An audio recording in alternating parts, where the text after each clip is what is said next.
civilian police officer, military soldier, starts to shoot.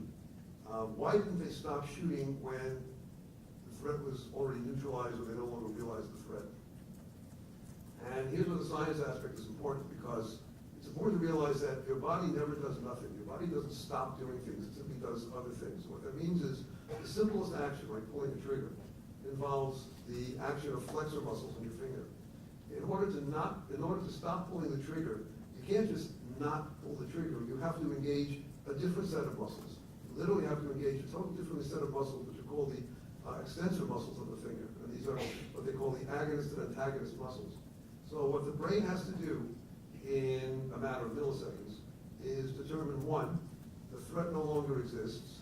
Two, it's got to send a message to other parts of the brain, which we'll discuss in a moment, that the circumstances changed. It then has to essentially override the initial motor program, which is to activate the flexor muscles, and then activate the extensor muscles, because releasing a trigger is an action, just like squeezing the trigger is. And this multi-step process usually occurs within a matter of a second or so, everything I've just described. But it is a very active process, which explains why, in many respects, the perception, by the time the person has fully consciously perceived that the threat is gone, there may be several more actions or trigger pulls during that time. Next slide. Again, The brain's programming of behavior.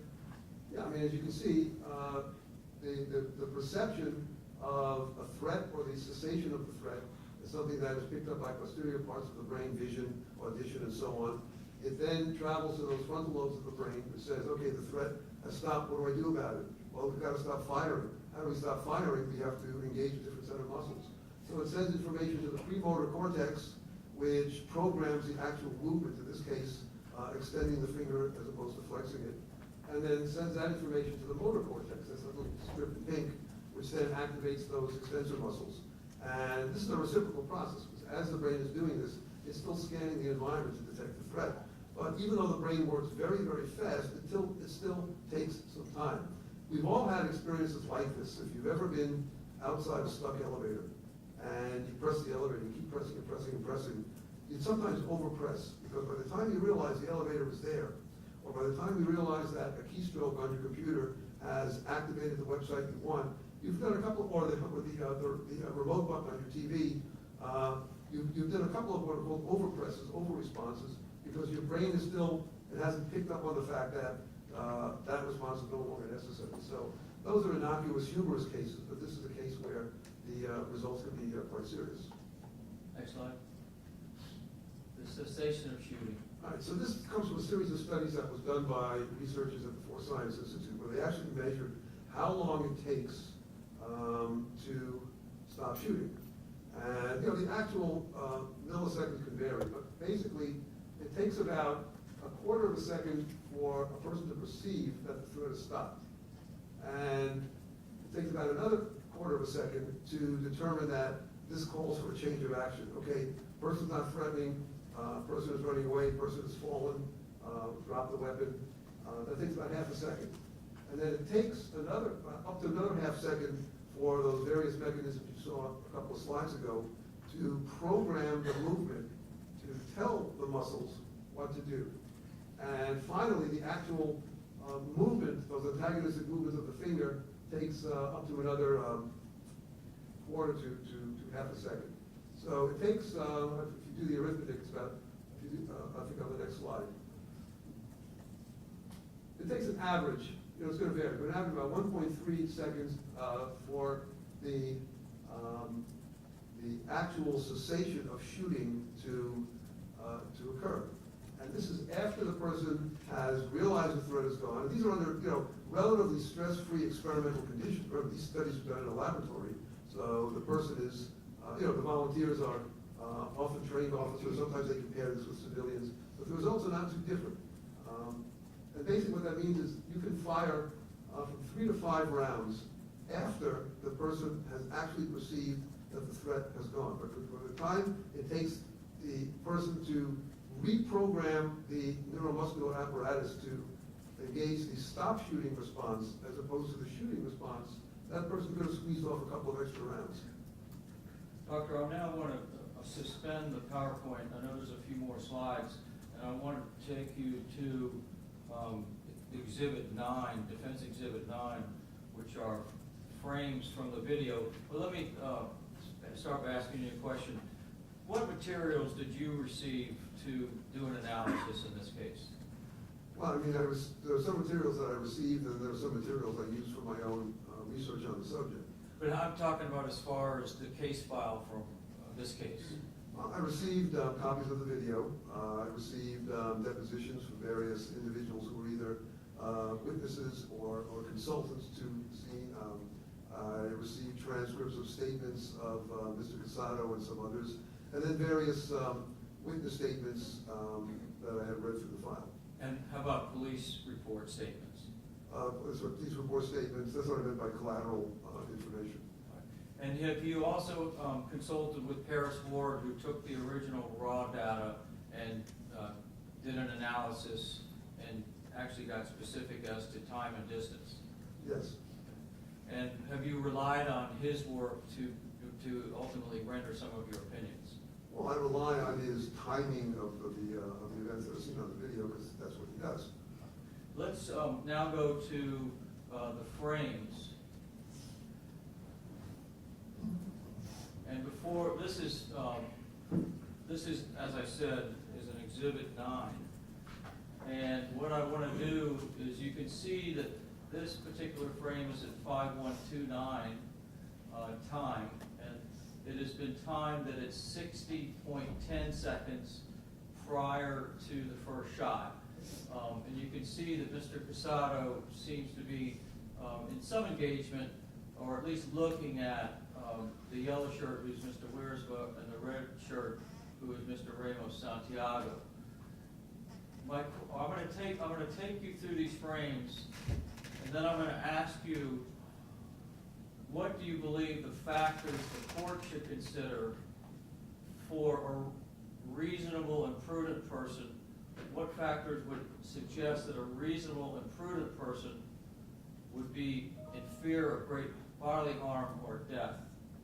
And so let's run through the frames, and then I will, and you've looked at this before, obviously. That's right. Okay, so let's just run through the frames.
Stop there, please.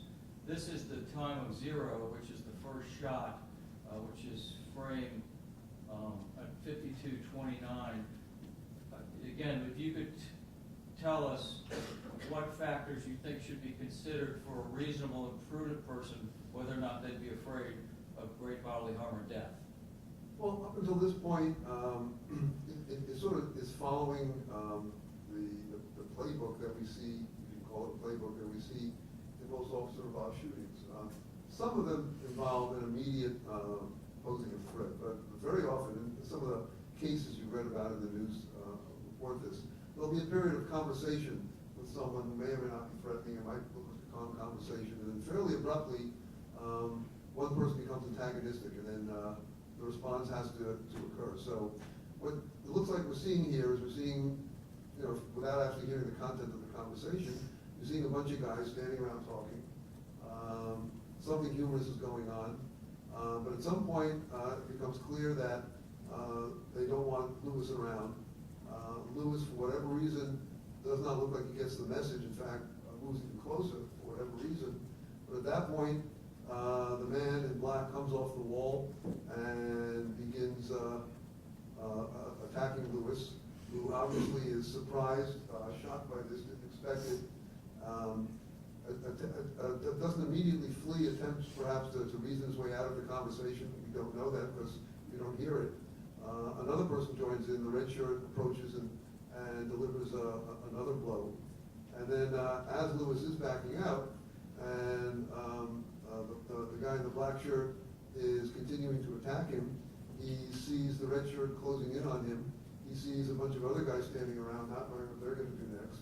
And at that point, it looks like his perception was, they're going to get me, I'm going down. He's already been hurt. His glasses have been knocked off. He's not seeing quite so clearly. He's disoriented and certainly surprised by the aggression that he didn't anticipate. And now his choice is to flee or to fight. I know he's standing back against the wall, so he can't back away that way. I don't see what's beyond the frame, obviously. But his response is to pull out his gun and fire and to deflect what he feels is a deadly threat against his life.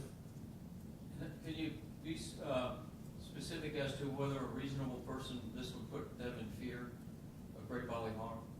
This is very, that's what I say, this case is very similar to the scenarios you see in police officer shootings, because that's exactly that mindset. It's like, it's not the first impulse to pull a gun and fire just because somebody might be threatening you, but once the threat is there, and especially, the thing that's different about most officer-involved shootings is they're trained is not to wait until you're attacked to respond. In fact, there's the Graham Supreme Court decision makes that clear. A reasonable officer at the scene, if they have reason to believe that deadly force will occur, you don't wait for the suspect to get a free shot. You deflect the threat before it happens, because if you're dead, you can't do anything about it. Of course, it is then the burden on that officer in that situation to prove that those were the exigent circumstances. Here, a subject has already been attacked, has already been hit, and he hasn't responded yet. It's only when the threat seems to be acute, seeing a bunch of people who have already hit him closing it again, that he then resorts to the deadly threat in this case, the deadly result in this case. Go back to the hands up.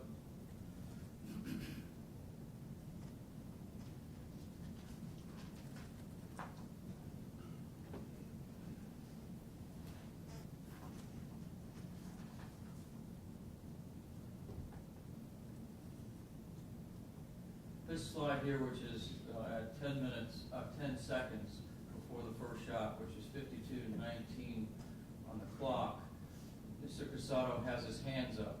What does that represent to you? So again, I can educatedly speculate. I can't say for sure, but in general, it's kind of a universal symbol. Hands up simply means, hey, calm down. I don't want to fight.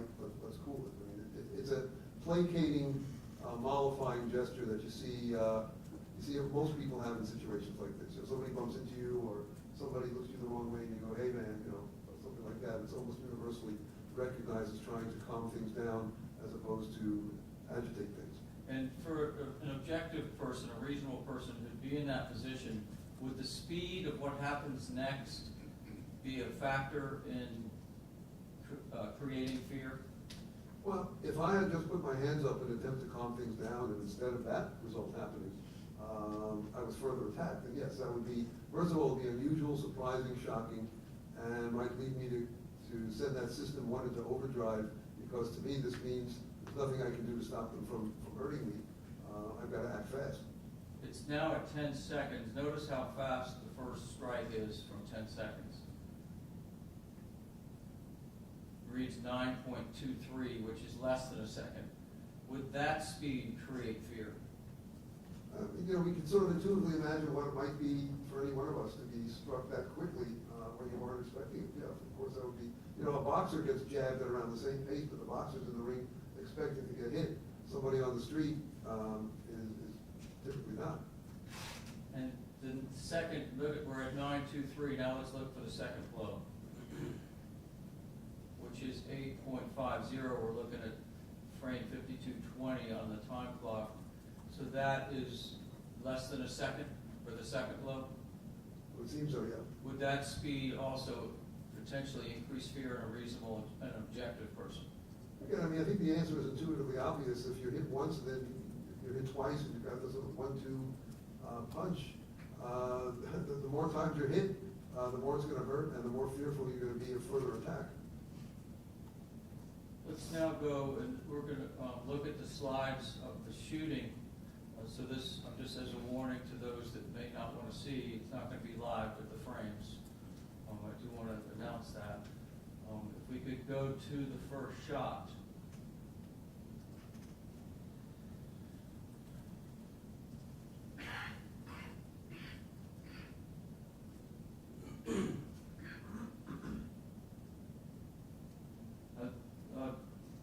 Doctor, this is 0 as far as this is the first shot. You can see the muzzle flash. You can also see, it appears, would you agree that Mr. Casado seems to be being, there's a left arm coming at least towards his face, and the right arm seems to be loading up on the black shirt gentleman to throw another punch. Would you agree? I can't really tell from this angle. I'll rely on your perception, but I mean, I would infer that, but it's hard to see because obviously the top of the frame is cut off. And there is testimony from an individual who was on the other side of that who describes exactly what I said. So what I want to do is go through the timing of the shots, and then we're going to get your opinion on what the significance is. And so let's please go to the second shot. And this is at 52:29. It says shot 1, shot 2, and we are now, would you agree, 0.4 seconds in? Well, I'll rely on you for the math, but yes, that's what. Yes. And would you agree that it appears that Mr. Casado and Mr. Amoia are still facing each other? They are. And pretty close to each other? Yes, they are. And now let's go to the next slide. This is 52:30 on the time clock. Seconds from the first shot is 0.63. And would you agree that they, Mr. Casado and Mr. Amoia, are still somewhat facing each other? There seems to be a beginning of a turn of Mr. Amoia. Well, he looks like he's backing away and maybe starting to turn. And is it also possible that Mr. Casado was actually backing away? I don't know that I could definitively conclude that. Certainly, he's certainly not going forward, but seems to be limited by how close he is to that wall. But we could actually watch the video and determine that, correct? If that's what the video says or shows, then yes. So at this point, does it appear that the danger, potential danger from Mr. Amoia is suspended? Well, remember, we're talking in fractions of a second, so at this point, Casado was firing in a way to neutralize what he believes is a threat. I don't know that it would have gotten through that the danger was passed. I mean, Amoia is still facing it. Let's go to the fourth shot. This is at 52:30 on the time clock with 0.9 seconds from the first shot. Mr. Amoia has clearly turned at this point, correct? Well, he's not completely turned. He's turned so he's blading, blading stance facing, his side is facing Casado as he is in the process of turning. So at 0.9, you can say that it appears Mr. Amoia has now realized and is running from his fearful situation. Yes. And 0.9, stay there for a second. 0.9 ends up being a critical time period for your analysis, doesn't it? Well, it's important in understanding the whole sequence of events. Correct. So now let's go to the fifth shot, which is at 1.13, which is 52:30 on the time clock. Now let's go to the sixth shot, which is 137. And now let's go to the 7th shot. And that is at 1.6, correct? That's what it says, yeah. Let's go back to the 6th shot. Because there's been no testimony that we actually know whether or not the 6th shot landed, hit Mr. Amoia, or the 7th shot hit Mr. Amoia. So assuming that the 7th shot did not hit Mr. Amoia, the total number of shots that were involved would have taken 1.37 seconds. Would you agree? That's what the math says, yes. If we could now return to your PowerPoint.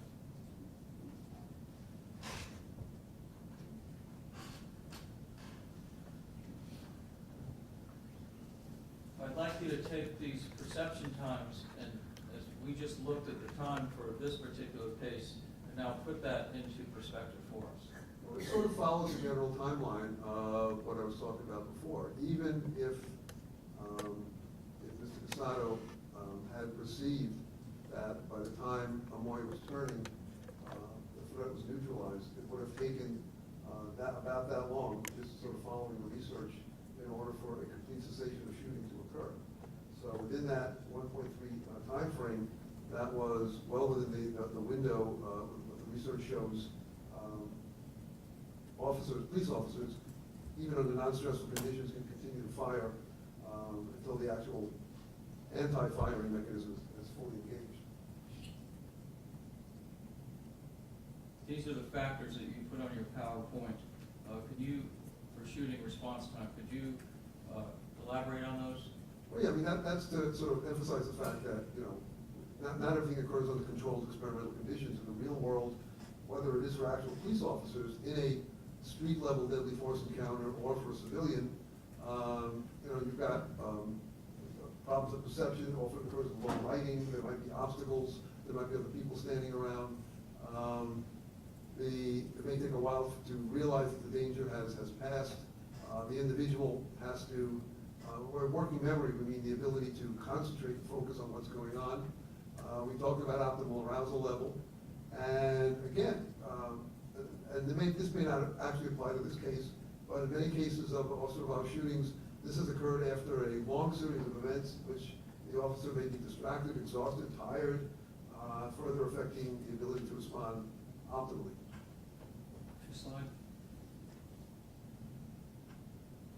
You've already told us about the stages of memory. I think Right, we basically went through we can that. slide past. Memory distortions, I think we can slide. You talked about that. We can skip through this one.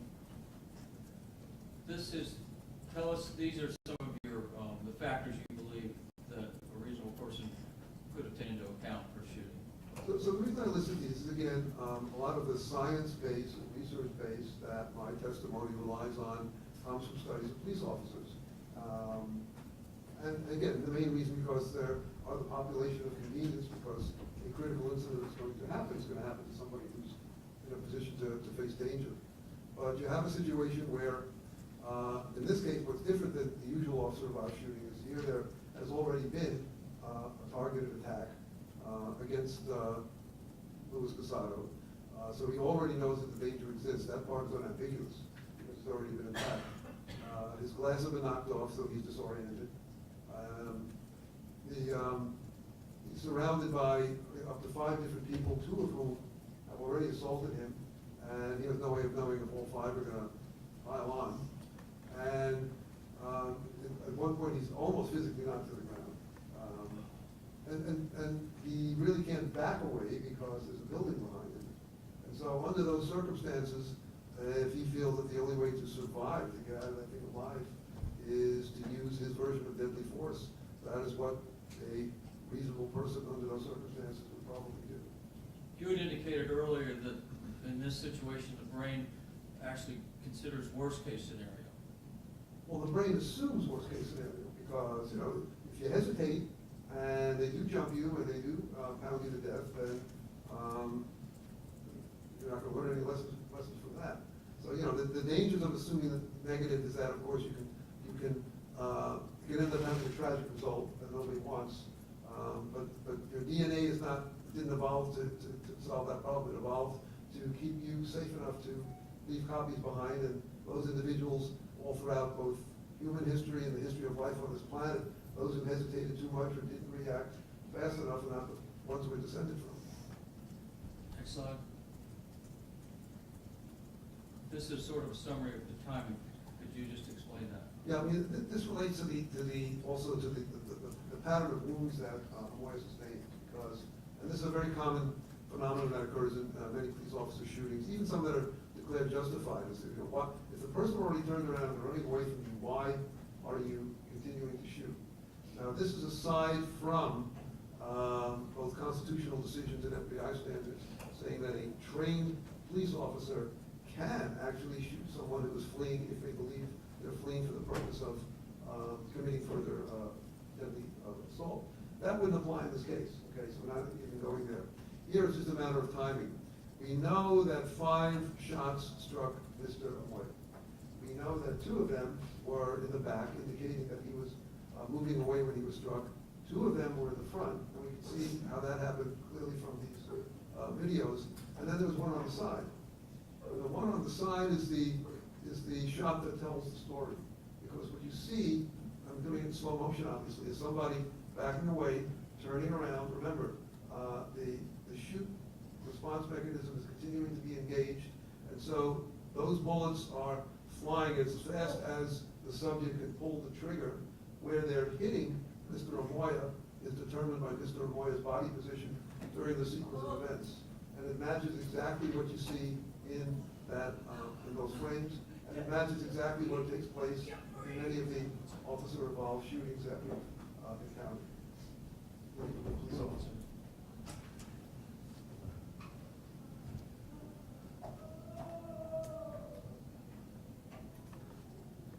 Next slide.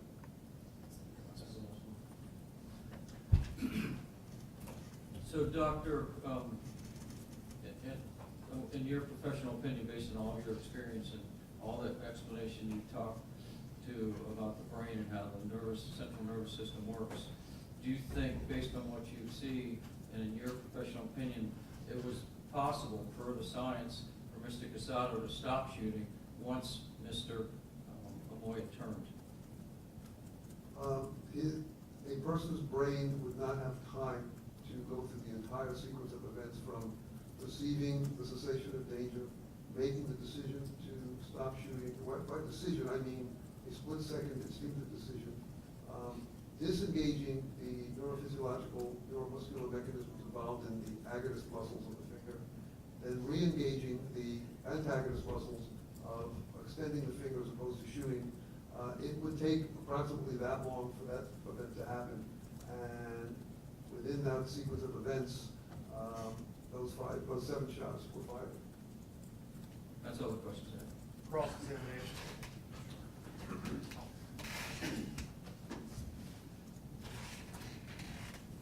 Morning, sir. Good morning. So I understand your testimony just a few minutes ago. You testified that the defendant was surprised that he attempted to reason with the individuals in the group. I believe your testimony was that he saw the red shirt, the gentleman in the red shirt coming toward, closing in on him. That the defendant saw the others and thought they were going to attack. He didn't know what to do, and then he had to decide whether to flee or fight, and then he felt a threat against his life. I also understood your testimony that when you were asked about how did you interpret his hands up, you indicated that that was the defendant indicating that he wanted the gentleman to calm down, that he did not want to fight. Did I understand your testimony correctly? That was a defensive posture. Dr. Miller, people oftentimes overreact to situations, don't they?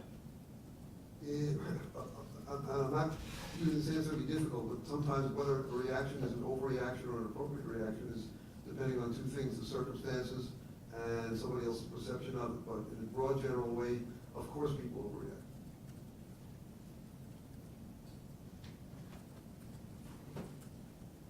So how do we know that the defendant did not overreact in this situation? Well, tell me in your question what you mean by overreact, as opposed to. Well, there's an assumption here.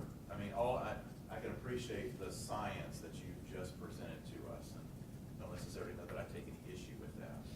But all of that presumes that at the moment that he used the force, that it was proportional to the force that was being used against him.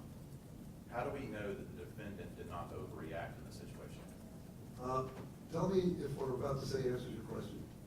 If I believed that in spite of, or in addition to, being in fear for the defendant's life, any other factor influenced his decision to shoot.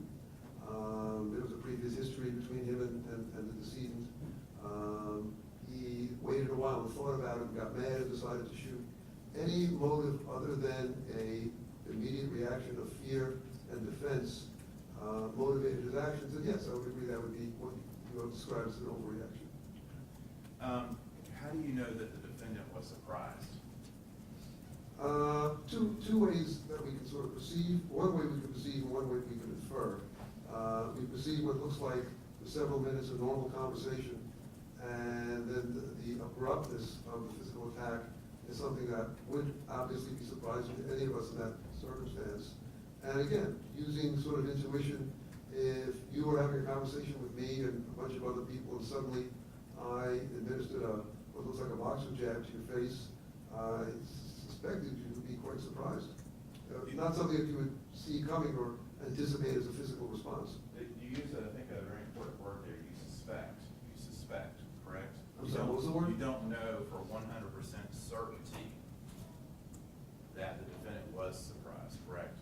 Well, this is a standard question in any cross-examination. You know, can you be 100% sure of anything? But I'm testifying to that today because I believe that within a reasonable degree of psychological certainty, what I am seeing in that video, what I am putting together from the other evidence in this case, indicates that Mr. Casado was quite surprised by the initial series of blows. How do you know that the defendant in this particular case, when you said he was trying to reason with the other people, how do you know for certain that he was trying to reason with them? I don't recall saying that I thought he was trying to reason. If I did say that, then perhaps I did over-infer that, because I can't tell what he was saying. I think the point of, I'm sorry? I think the point I was trying to make is his posture, his body language, indicated someone who certainly was not trying to aggravate or agitate the circumstance, but trying to at least neutralize it, if anything, and calm it down. You said before that he saw the red shirt closing in on him. How do you know that he saw the red shirt, the person in the red shirt closing in on him? I can infer that because the red shirt was standing a few feet away and the video shows it moving towards him, so I can infer that and it was in his direct field of vision while he was engaged by Mr. Amoia, so that would be a reasonable inference that he saw it coming towards him. Okay, now early in your testimony though, you said that when a person senses danger, they sort of focus in on that particular danger. So how is it that you know that he's focusing on that danger and he sees the person in the red shirt in the periphery? So again, I mean, we're splitting hairs, but if the danger includes the entire circumstance around him, I mean, I would not expect him to perceive an ice cream truck going by on the street while this was happening. I would not expect him to hear and remember a song that was playing on a PA system, but the danger here was all of these people around him, and what he perceived was both an exit and an imminent attack. Same for the other individuals. You said he saw the others and thought they were going to attack. How can you say that he knew that he had that perception and had that belief at that moment in time? I'm inferring that from a combination of my observation of the video and common sense. Okay. Isn't it true, Dr. Miller, that the best way to know these things is to talk to the defendant? I don't know about the best way, but it's one point of information, yes. How would it not be the best way? I would object, multiple grounds. Mr. Casado has a right to remain silent. Number two, this is an objective standard. This is an attempt to shift the burden, and so irrelevant. Overall, the objection, you can answer the question. Trustee Peters, please. Yeah, I'd be glad to. So you testified here today where you said you've made several representations concerning what you believe to be things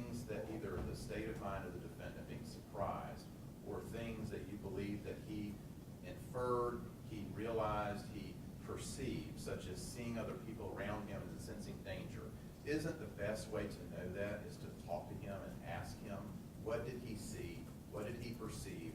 What did he believe at the moment that, in the moments before, he pulled out the gun and began shooting at Adam Amoia? Same objection. Overruled. You can answer. And I think I said, and I think your follow-up question was what would be a reason that one would not want it, or that would contaminate that information? Now, my question though is, wouldn't that be the best way to know that what he believed, saw, perceived in a moment? One way, but not necessarily the best way. You're saying that it's not the best way. The best way, you're saying that the best way to know what he was thinking and seeing and perceiving is not to talk to him? That's not what I said. Can I elaborate my answer? You may.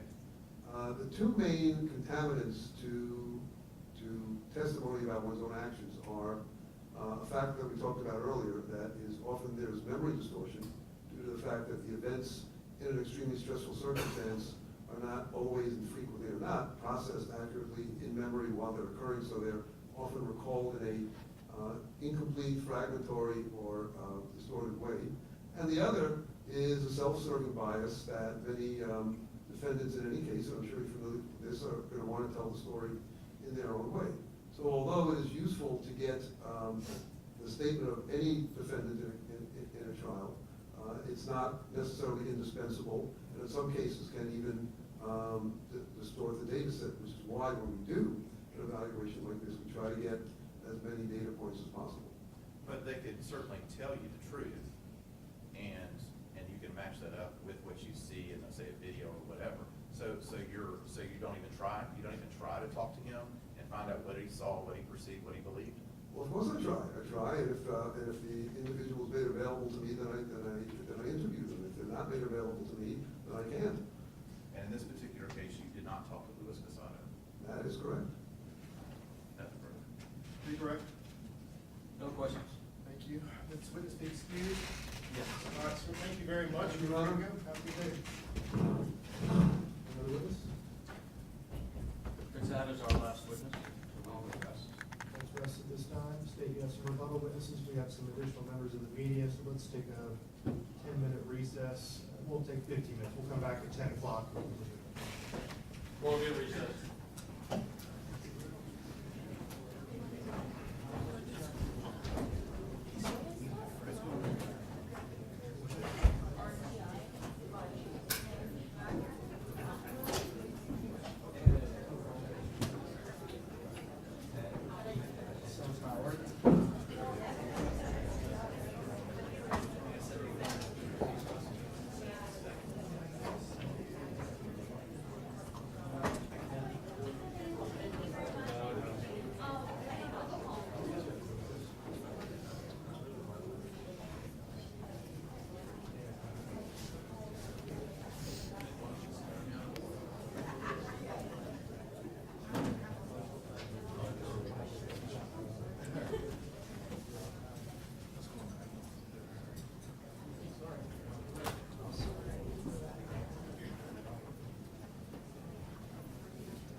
this. I'm sorry, I'm not understanding. Oh, I just need to. Pardon me, sorry, I put reporter. I can't hear, and I don't understand what that means. Why would I think to work there? But you want to get recorded, you want something not recorded, Report, and I was just gonna like write down the No, that's, this is this, so no, pretty much.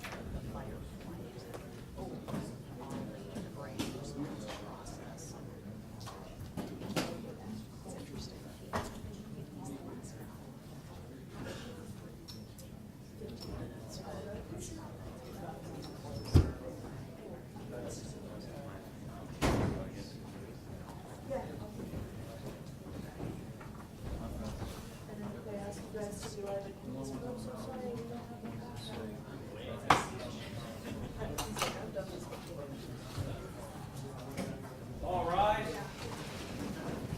Attention, officer, call will come to order. I'll be seated, thank you. Back on the record, in case 21CF1007, state and call your first witness. Yes, sir. The state calls Dr. Alan Dean.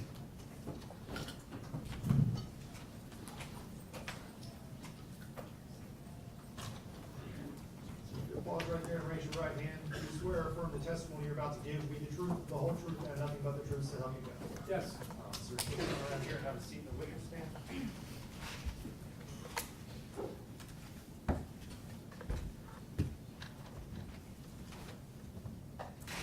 State. Thank you, Your Honor. Good morning, sir. Could you please state your name for the record? Alan Dean, Dr. Alan Dean, And sir, for the benefit of someone who may have to type this up later, can you spell your first and last name? Allandean. Thank you, sir. Dr. Dean, how are you employed? I'm an optometrist in Tallahassee, Florida. You may have some idea of this already, but can you just, for the benefit of the record, tell us very briefly, what is optometry? Optometry is an eye profession where you're responsible for taking care of people's eye health and prescribing lenses. Is a part of that process to diagnose people with particular eye problems they have and make efforts to potentially correct those problems? That would be the goal, yes, sir. How long have you worked in the field of optometry? I began in December of '76, So that would be, what, about 45 years? 45 years. Last couple of years I haven't been in the office as much, you know, otherwise. And can you just briefly describe your education as it relates to the field? I got my undergraduate degree in Purdue, graduated in honors physics, and I graduated from Indiana University Optometry School in 1976. Can you describe your experience since you graduated from optometry school, since that time? The backbone of what I've done has been private practice optometry. I've had my own freestanding clinic, technically until 2009 when I sold it, but I continued working there. In addition, I worked part-time for the VA, helping run a couple of their COVID clinics for about 10 years. And in addition, as a point of emphasis, I also was a consultant for the Division of Blind Services, and they would send to me certain people who needed help that wasn't readily available from other optometrists or ophthalmologists in the area. Your practice has been primarily clinical, correct? You see patients on a daily basis. That's correct. Are you licensed in the state of Florida? Yes, my license is good till 2025. Or are you a member of any professional associations? American Optometric Association.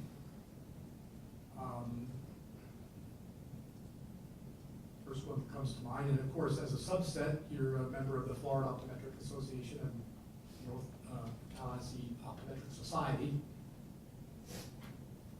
Have you ever been retained as an expert in the field of optometry? I've been retained 3 previous times. And you testified in those cases? testified in court in the first one of the three. In the other two, I just have been giving advice. Were you requested by our office to review some optometry records related to an individual named Louis Casado? Yes, sir. And did you receive those records and did you review them as requested? I reviewed all the records I received. Can you describe, just generally describe the records that you received? Well, one set of records, one concept is I have copies of the eye exams performed by Dr. Miles and Associates since 2016. And beyond that, I've had a chance to look at videos that you sent and we've witness testimony. The records, you indicated that they were records that dated back to 2016, with that 2016 to 2021, so about a 5-year period. Sounds right, yes, sir. And what were the dates?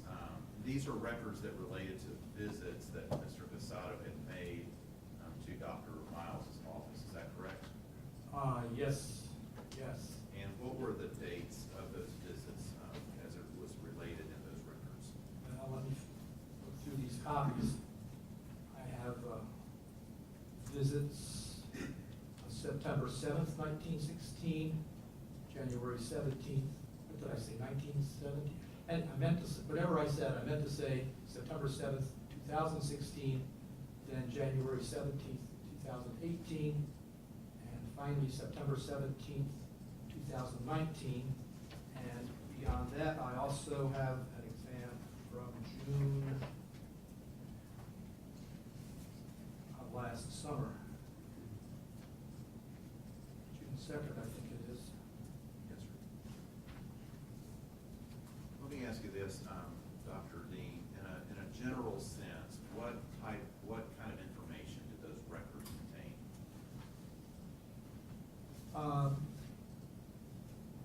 In general, there are, it's just information collected during eye examinations, which appeared, and the thrust of the examination appeared to be targeted toward, rendering an eyeglass prescription, but there's also references to examination of the eye here and there, slit lamp exam, field, that sort of thing, but general routine eye care, I would say.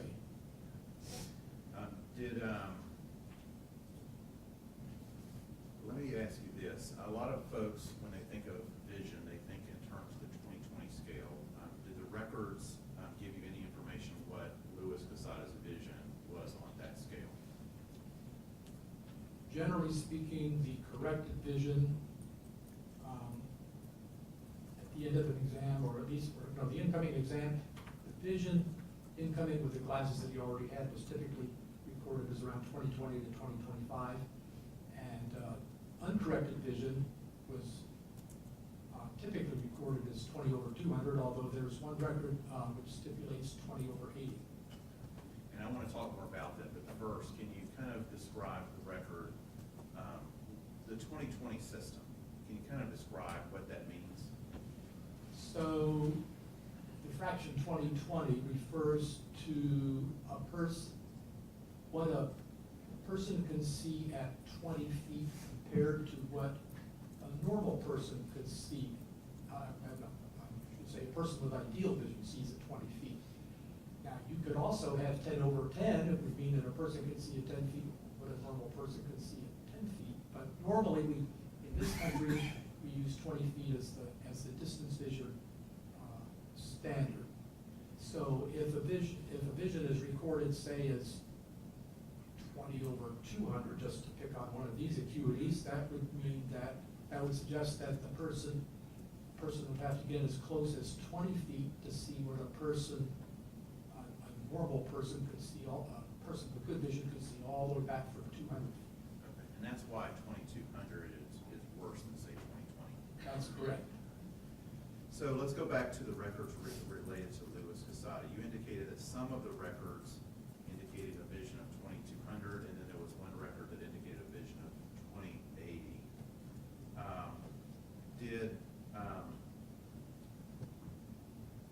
can you tell us, out of those records, what was the date of Luis Casado's last visit to Dr. Miles' office prior to May the 28th of 2021? The uncorrected acuity in each eye was listed as 20/80.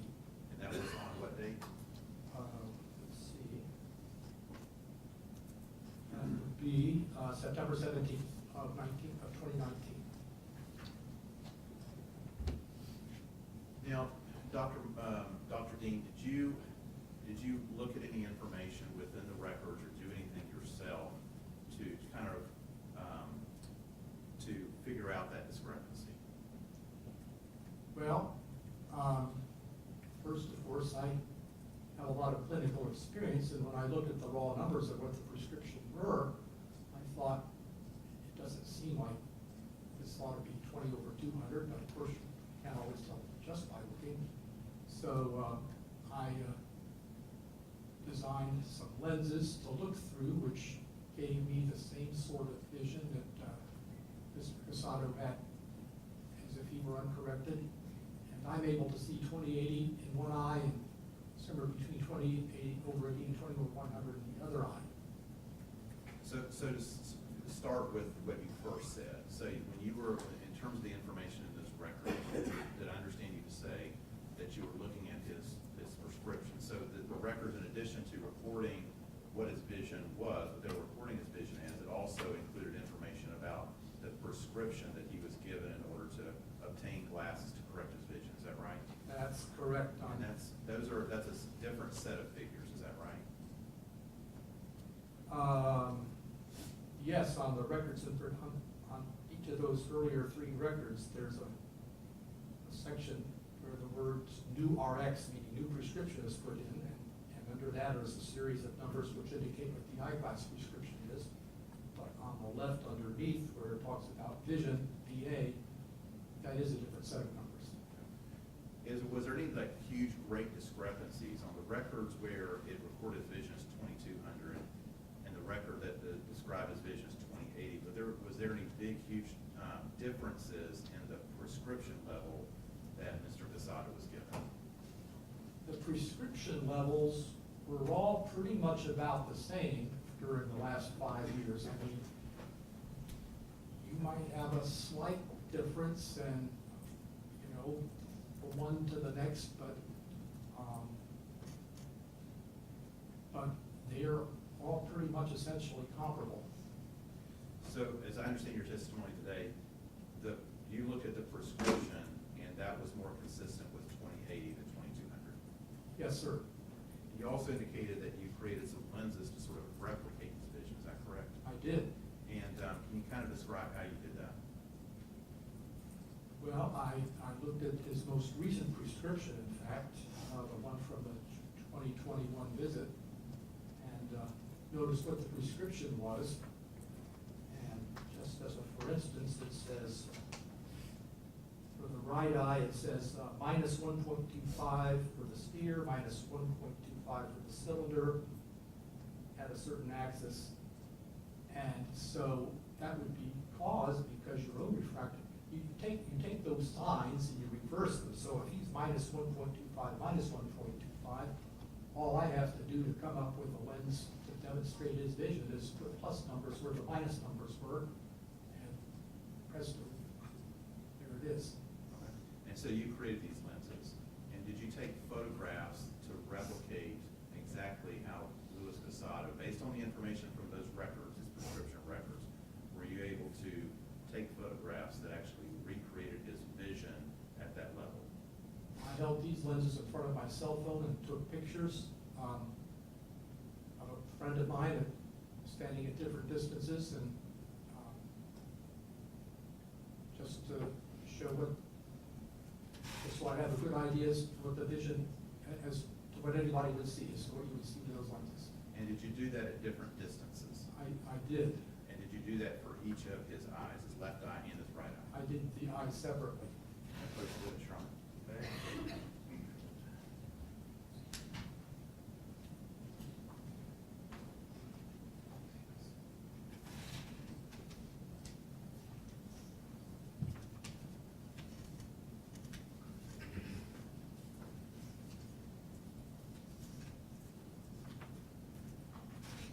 Dean, I'm showing you what's been marked for identification purposes as Q10, I believe. Take a look at that, if you recognize it.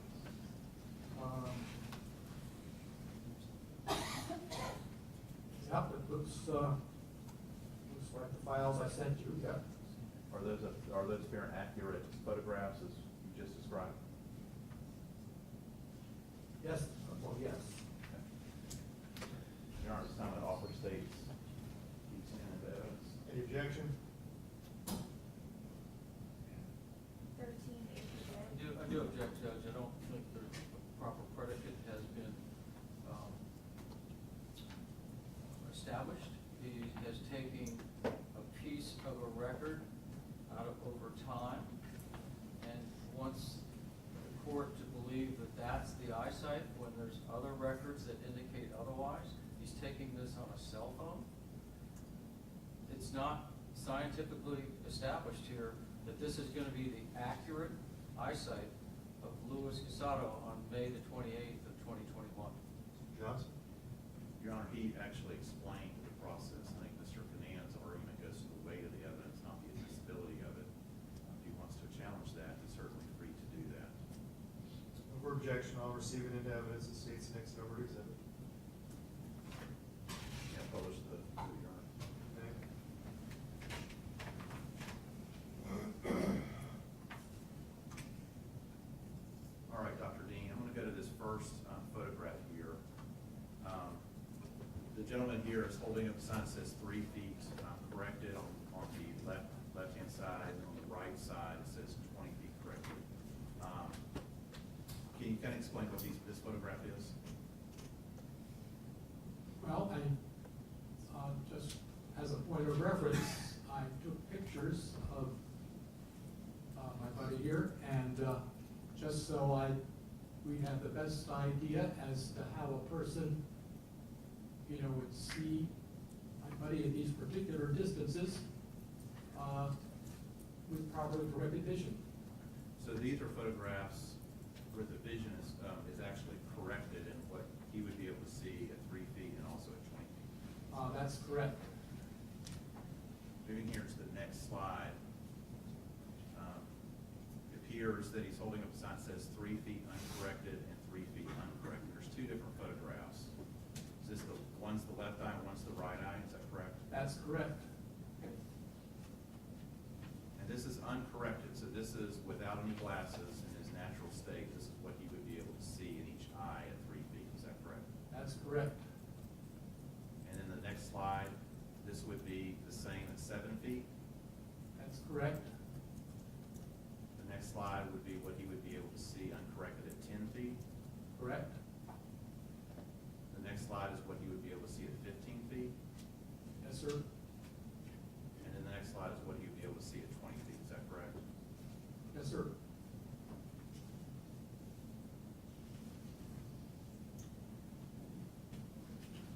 Now, you indicated earlier too that you had an opportunity to watch or review some videos from the Casado bar that was dated the early morning hours of May the 29th of 2021, is that correct? I did, yes. Did you observe anything in the videos? And one of the issues in this particular case is a claim that Mr. Casado, once he had his glasses knocked off, could not see. Did you see anything in the video that you thought was important in evaluating his ability to see without his glasses?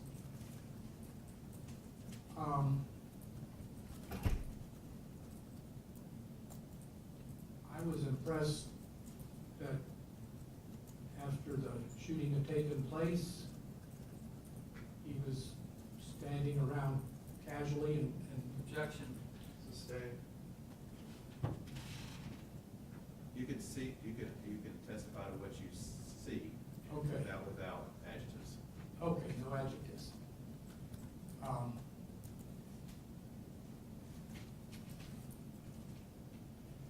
He was standing by the wall.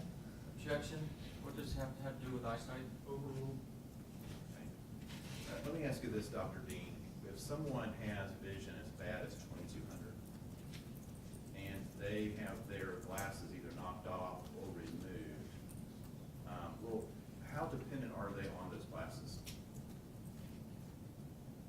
There's a lot of variability from one patient to the next, honestly. Some people are very comfortable, and some people, you know, aren't as happy if they don't have their glasses.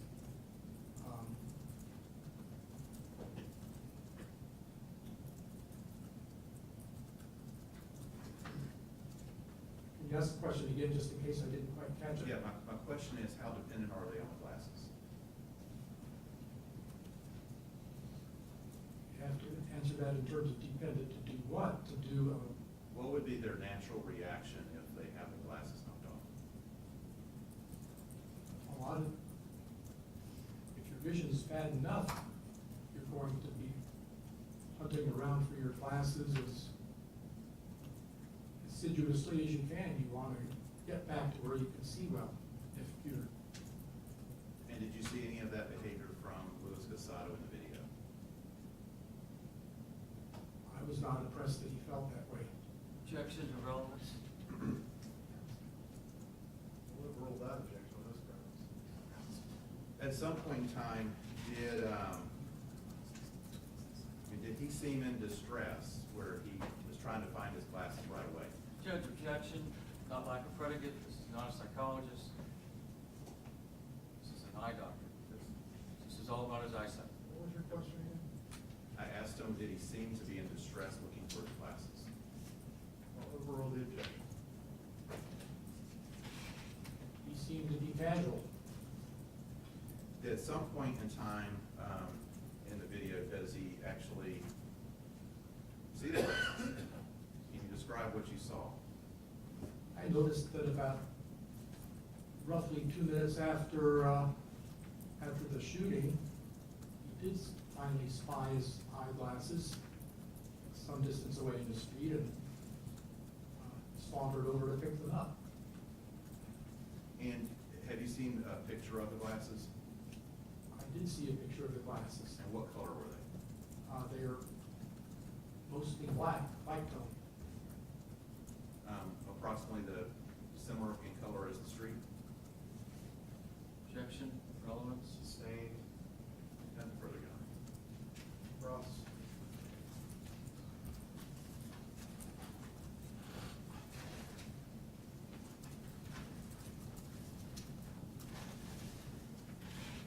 Doctor, how long has the Miles group treated Mr. Casado? According to what I've heard from the testimony of Dr. Miles' video from the other day, he said since age 4, the only records I have was 2016. So you watched Dr. Miles' testimony the other day? I did. And did you ever examine Mr. Casado for his eyesight? Nope. I've Did you never- ever ask to? Nope. And who do you think is in a better position to tell the court what his eyesight is, you or the treating optometrist?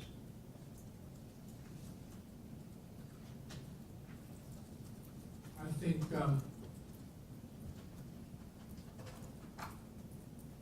you can get good information both ways, but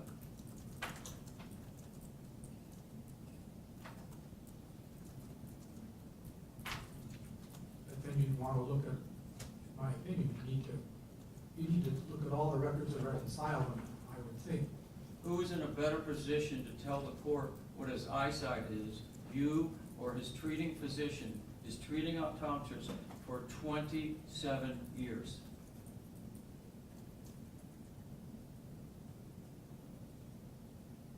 I think I could make a qualified statement myself for him. Do you think you are in a better position than his treating optometrist for 27 years? I would say we're on a par.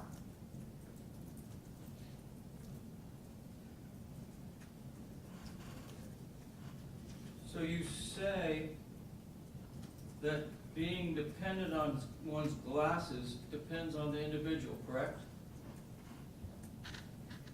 Yes. And would you agree that someone has had glasses and eye problems since age 3 and has had glasses for 27 years would be more likely to be dependent on their glasses than someone who just got their glasses yesterday? I'm not so positive that you can categorically make that statement. Did you calculate in your analysis that the fact that he not only has a 20/200, or in your opinion a 20/80, but he also has an astigmatism? That's part of the refractive area, sir. And that's actually is a different calculation than the 20/200, isn't it? They are,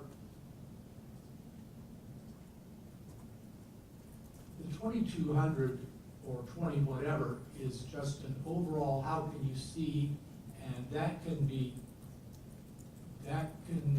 typically be altered by so many different things, whether you have astigmatism or not, whether you're nearsighted or not, whether you have farsightedness or not, whether you have diabetes or not, whether you have corneal scars or not. There's so many things, you can't make any particular connection between the acuity level and what it is that's at the root of it. And those are things you don't know.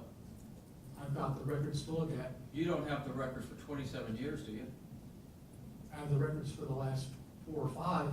And are there records that you have that indicate that he's 2200?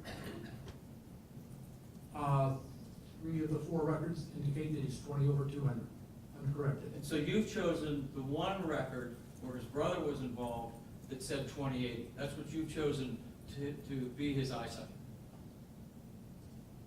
I validated my opinion by recreating for myself the vision for my own eyes.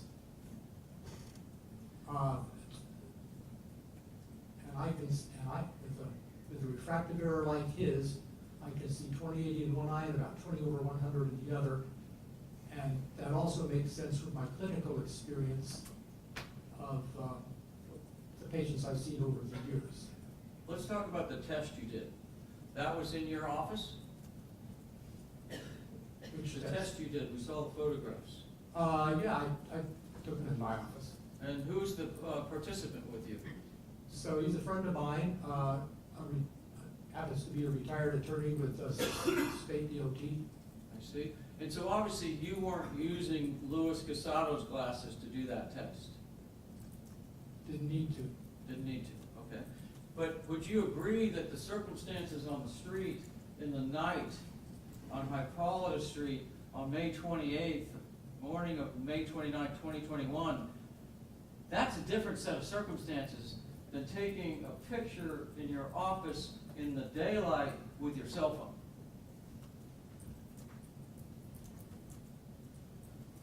Well, the circumstances are different, but the acuities, as presented, are still, as represented by those pictures, still give a.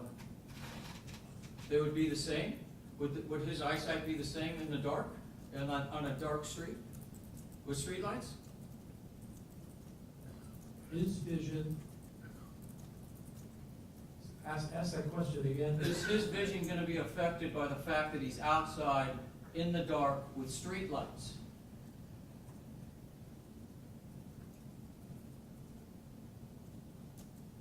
His vision, anybody's going to have, anybody in the dark, will not see as well. But of course, the question is, what are his acuities? His acuities.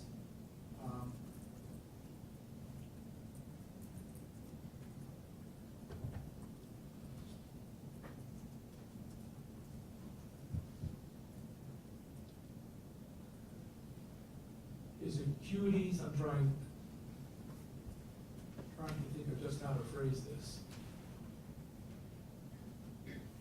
So ask me. I'm going to ask it a different way. Sure. You just invalidated your own cell phone test because you just told us. Objection, that's argumentative. Overruled.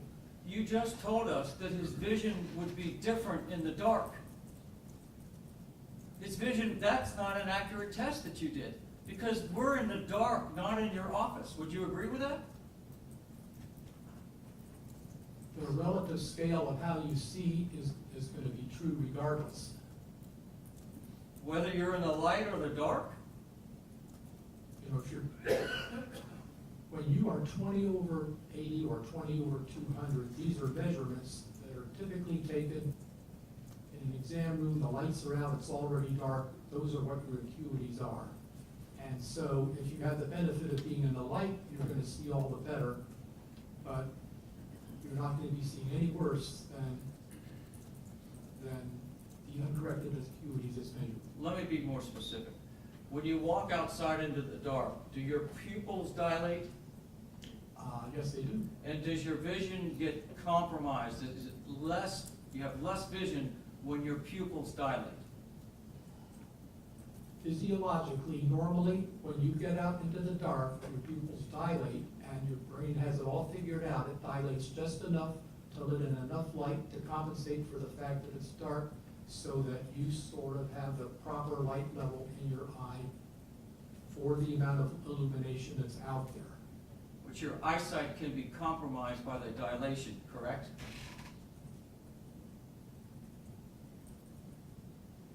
The eyesight will, no, I found an article.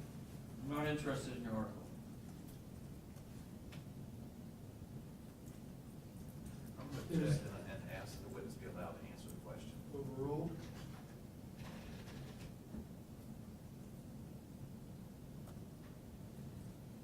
Is your eyesight compromised when your pupils dilate? Yes or no? Negligibly, yes. How about when you're smacked in the face and your adrenaline rushes, does that compromise your eyesight, even if your glasses stay on? Unless you're hit in the eye, your vision should not be affected, no. How about muzzle flare, a flash of red fire? Would that affect the eye? Well, it seems to me that a muzzle flash is gonna come after a shot, not before. The question is, would muzzle flash affect someone's ability to see? It would depend how much. Well, you've watched the video. I had trouble finding the muzzle flash, but it was, when I reviewed the film with, Mr. Thompson, he said, there it is. And Are you stating that there was no muzzle flash? I'm saying it seemed rather mild to me, though. I had to have it shown to me.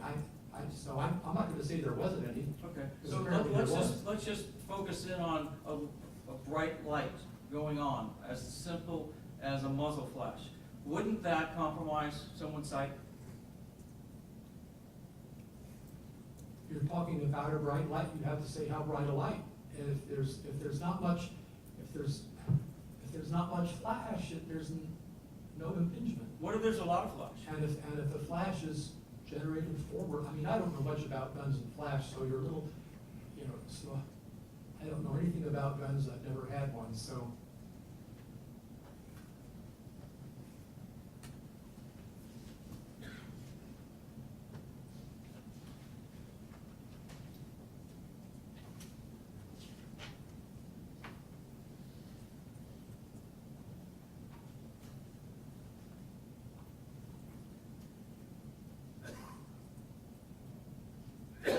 When I took your deposition, I asked you the muzzle flash, and you said you'd have to get back with me.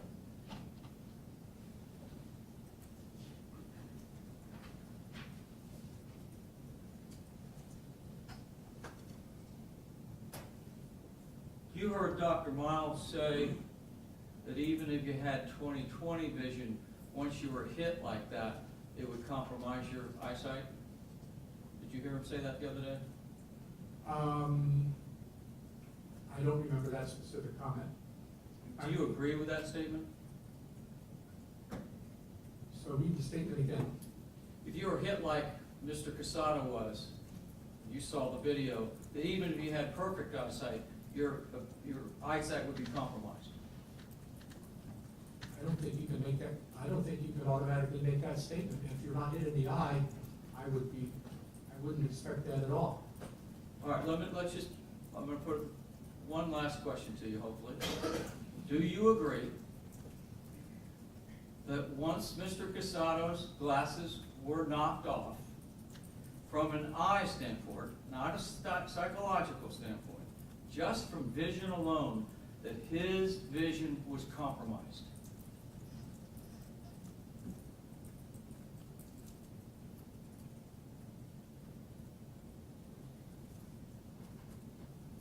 Compromised relative to what? Being able to see perfectly. Was his vision compromised when his glasses came off? His vision was less with his glasses off. Do you agree that that means his vision is compromised? It's tough to make that a yes or no altogether because I would agree that the farther away you are, the more the vision would be compromised, but, you know, the records show that his vision up close, with or without his glasses, is very good. That's not my question. Was his vision compromised when he lost his glasses? Sure. Thank you. Redirect. Please be excused. Thank you, sir. You're free to go. Thank you. Call our next witness. Because I'm gonna need to set some things up for. Give you a couple minutes. Yes, sir.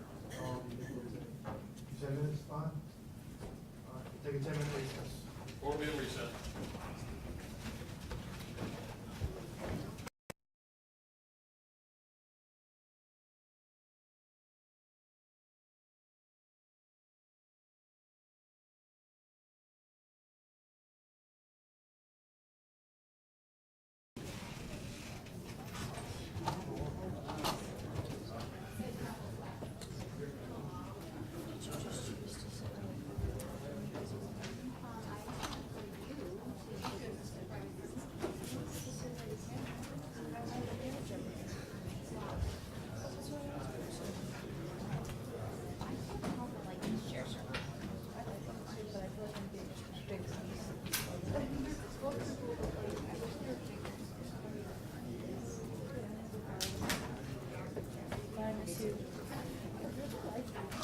Yeah, those are fire.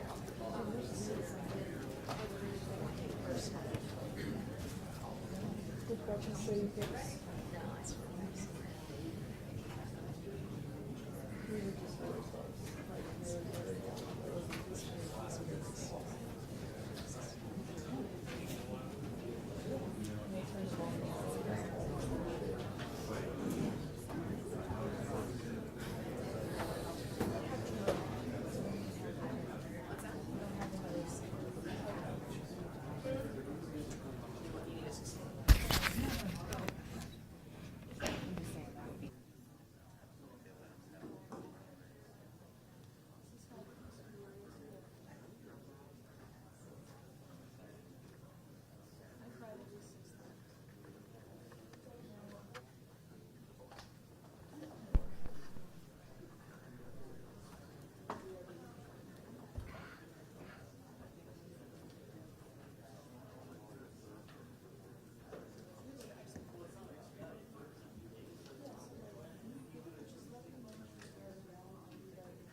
swear or affirm the testimony you're about to give will be the truth, the whole truth, and nothing but the truth, so help you God?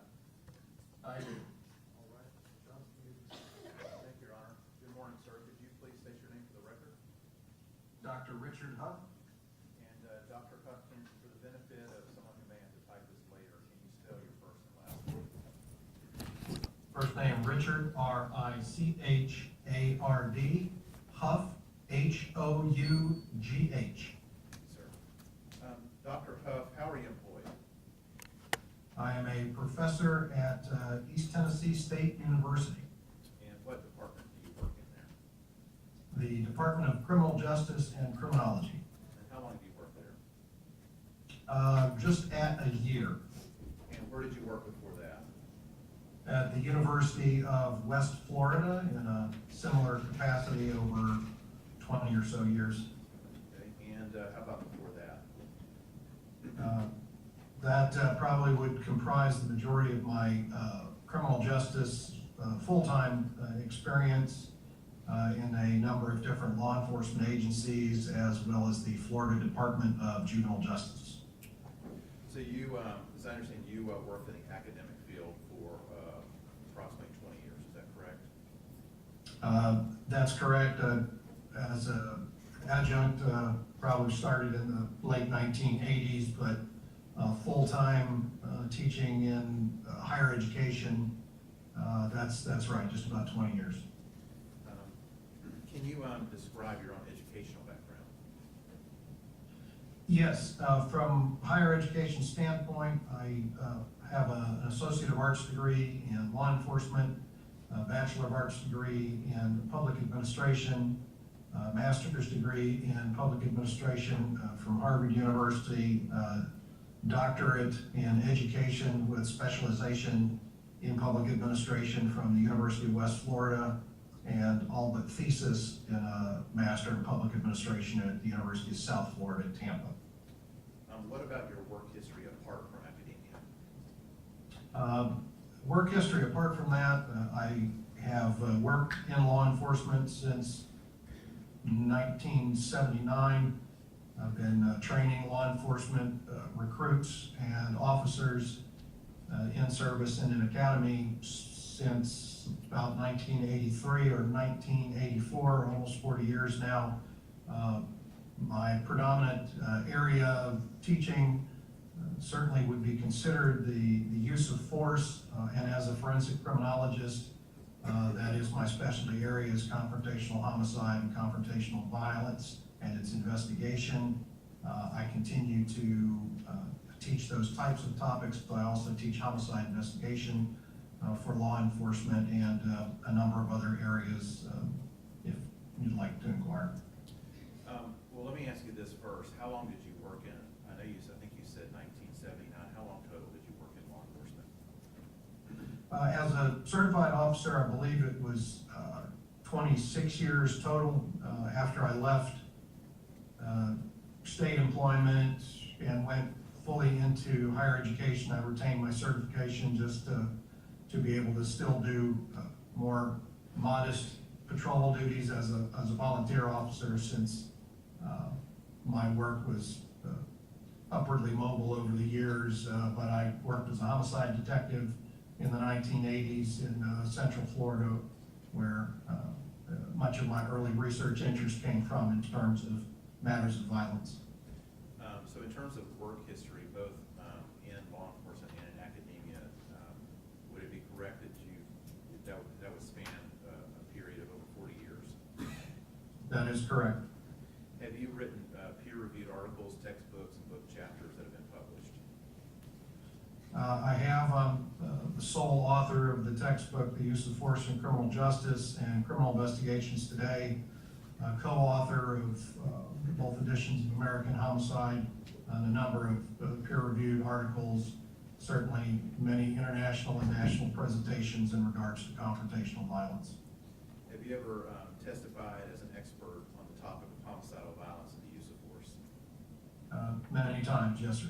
Do you know approximately how many times?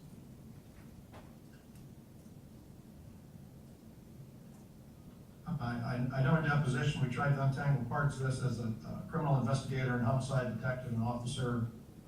probably 50 times, not all on violence, but I was a homicide detective, so that would be most of it. As an expert, I've been retained probably in 180 or more cases, probably testified therefore in about 70 cases that addressed issues of death or violence, probably 60 or more of those. And in what states have you testified in before? I've testified, I believe, in 12 different states. The bulk of those would be Florida. And in terms of criminal versus civil, what would be the breakdown in terms of the types of cases that you testified in? As I said, my law enforcement career was all in Florida, so the 50 or so times testimony, both deposition and trial, would all be in Florida. And then also this past year, stand your ground case in, and I know we determined this in the deposition, but somewhere further south in Florida. I don't recall which jurisdiction it was, as well as, well, that wouldn't be testimony. For the state attorney's office in Central Florida, I did presentation for their Central Florida homicide prosecutors team on homicide. I think that would probably be pretty inclusive. I want to talk to you a little bit about testimony that was received in this case.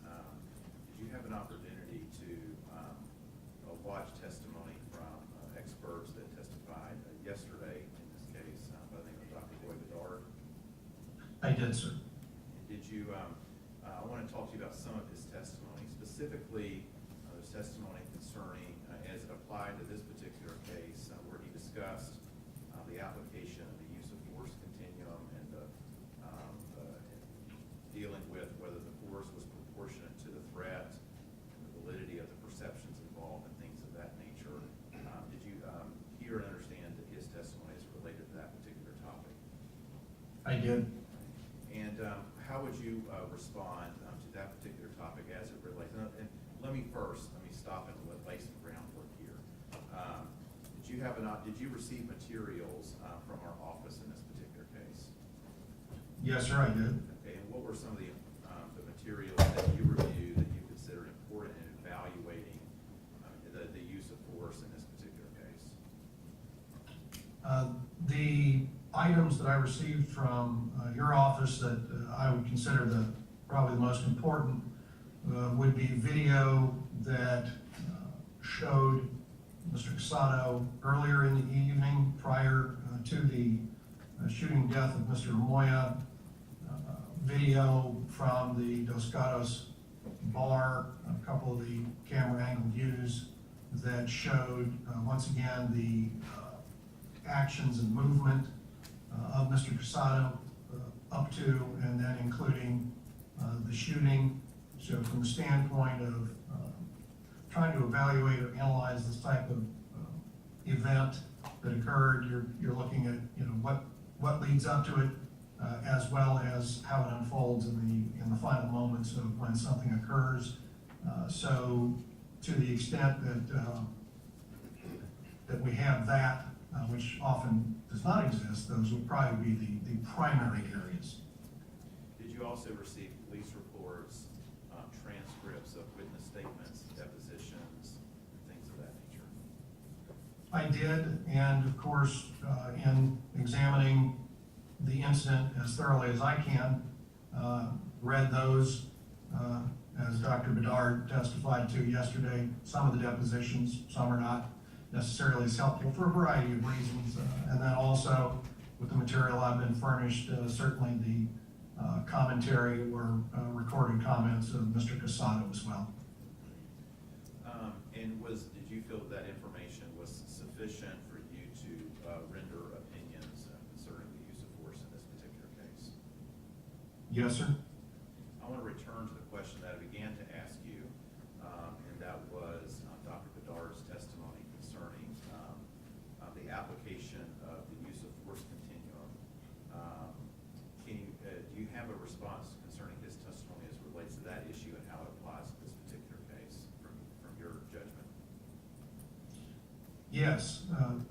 this is grounded in, I am sure I'm the only scholar who's done a statewide examination in Florida of all the use of force continua used by law enforcement agencies, as well as in my university teaching, my published works, and training actual officers about the application of these. And so with that as the predicate, there are not published nor mandatory recommended use of force continuum specific to civilians.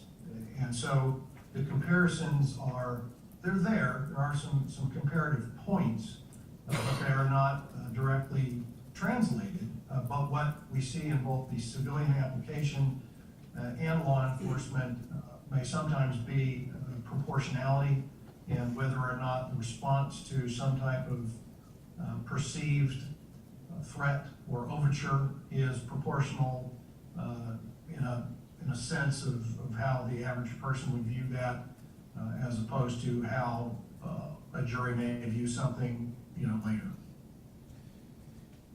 After having watched the video and saw sort of the interaction that Mr. Casado had with the individual in the video, the individual that he eventually shot in the video, and exactly kind of how that event transpired, do you have any opinions concerning the force that was used against him and the force that he used against that individual? I do.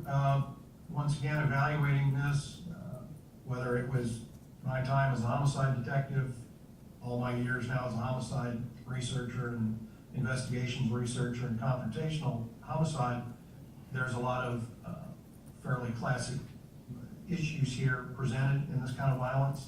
But the proportionality issue, as I said, you have to begin before this. The same way as a traffic homicide investigator, we look 24 hours before suicide. As a suicidologist, I look, even further back very often about what leads up. In this case, you have intoxicated individuals, which implicates decision-making at various points in this. You have the behavior, specifically of Mr. Casado in searching out individuals to talk to. You have individuals who are just doing whatever they're doing outside of a bar in a pretty nonviolent area, according to all the statistics in St. Johns County and St. Augustine. So leading up to that, and then finally getting to a point where we might too quickly jump to merely look at what we think we're seeing in the violent encounter.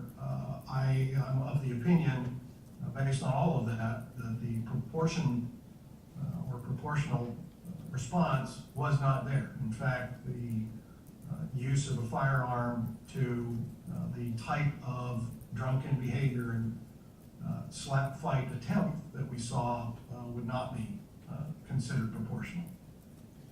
There was a lot of discussion as well about when the assault occurred, that there was suddenly a sort of a narrowing or a deleterious effect on perceptions and things of that nature. So there's a lot of discussion about that. How would you respond to that? Yes, sir. That the way, both in deposition by Dr. Bedard and in testimony yesterday, seems to me was presented as a rather categorical blanket approach. It is not. Not everyone has any particular deleterious or dysfunctional type of response. Among those that do, from the research that we know from both the military and from law enforcement and from civilians, some people may experience what we commonly refer to as tunnel vision or weapon focus effect, where you may be just focused on one thing. Some people may experience auditory exclusion, where perhaps you don't hear some particular thing that has occurred around you. Some people may have a temporal effect of later believing that it felt as though a situation sped up or slowed down. Some people may afterwards have some aspects of memory, either impairment or gaps, based on a variety of factors that are involved here. But again, not everybody does. Research shows that, again, with law enforcement, you'll have a percentage where more than one effect is there, but many where it's only auditory exclusion or only tunnel vision, something along those lines. So to the extent that it was presented perhaps as, well, Mr. Casado or anybody else automatically is being affected in this period of time, whereas we can clearly see effects of alcohol and a lead up of that, as opposed to whether or not there was any of these other physiological effects in the moments of the final shooting of Mr. Amoia.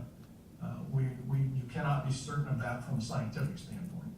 And given the fact that some people may experience those reactions and some people don't, is it important to find out exactly what the person, how they were perceiving the events surrounding them? Yes, absolutely. And what would be the best way to do that? To sit down, have a discussion with the individual, interview them, ask about what these, what, if any, effects they may have felt in that relevant time frame. And is it your opinion, Dr. Cuff, that in order to be able to state with any sort of degree of scientific certainty as to what the individual, how they were experiencing the situation around them, and whether or not they reasonably believed, that those things, that there was danger to them, that they would need to be talked to and find out for sure exactly what they perceived and what they believed at the time? Objection, relevance? Overruled. May answer. Yes, again, from the standpoint of truly being able to fit some more pieces of a puzzle together here, you would need to do that. That would absolutely be the best way. I want to go to once the shooting began, and we already talked a little bit about proportionality as it relates to the initial assault. At some point in time, when somebody begins to use force to repel force that's being used against them, there was some discussion about a person's ability or inability to perceive that the danger was no longer there to stop the force that they were used. Did you hear that testimony from Dr. Bedard yesterday? I did. And I did. And was there anything that you saw in the video that you believe is important for the court to know in evaluating the defendant's ability, whether or not he perceived at some point in time, based on your review of the video, that the danger had ended and that he actually had the ability to stop using the force that he did? Yes, sir. Again, with kind of, my takeaway for the court's benefit of the testimony, both in deposition as well as yesterday in the hearing of Dr. Bedard, I cannot and I would not, as a researcher and a professor, go through perhaps a bit of a narrative about what I presume Mr. Casado was thinking as we moved through the series of events.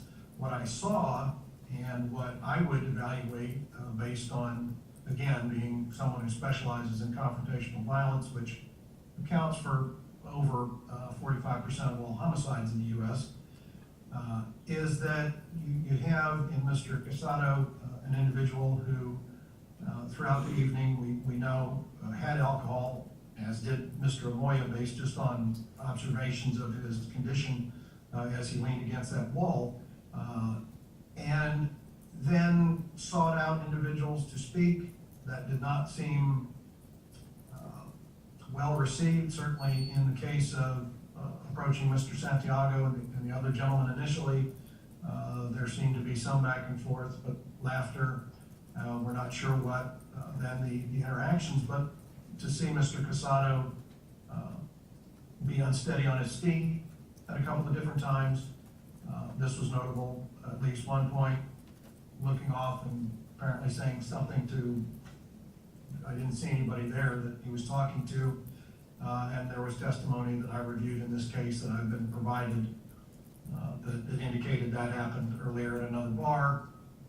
And in what we teach law enforcement officers, and which again is a different and higher level of training. And as a security officer, I don't know what Mr. Casado's training actually is, but the going back into your pocket several times is not an unusual display or demeanor of someone checking where the weapon is. I know there was, in this same line of questioning, discussion in regards to, after, I think, the third interaction when Mr. Amoia turned Mr. Casado away from the group, that Mr. Casado turned and had his arms open. And I heard Dr. Bedard, from his standpoint, repeatedly state that that was a negotiations technique or expression.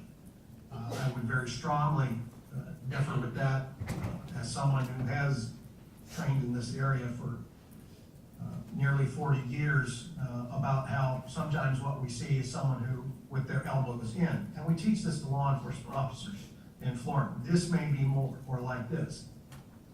Quite frankly, what I have taught for many decades and what is more supported in literature in regards to aggressive stance and behavior and everything is that this is more, hey, don't do that. Once again, I'll interject, I don't know what Mr. Casado was thinking, but I could certainly say scientifically that this is not a universal sign of I want to negotiate, and I would certainly counter that most strenuously in terms of what we saw there.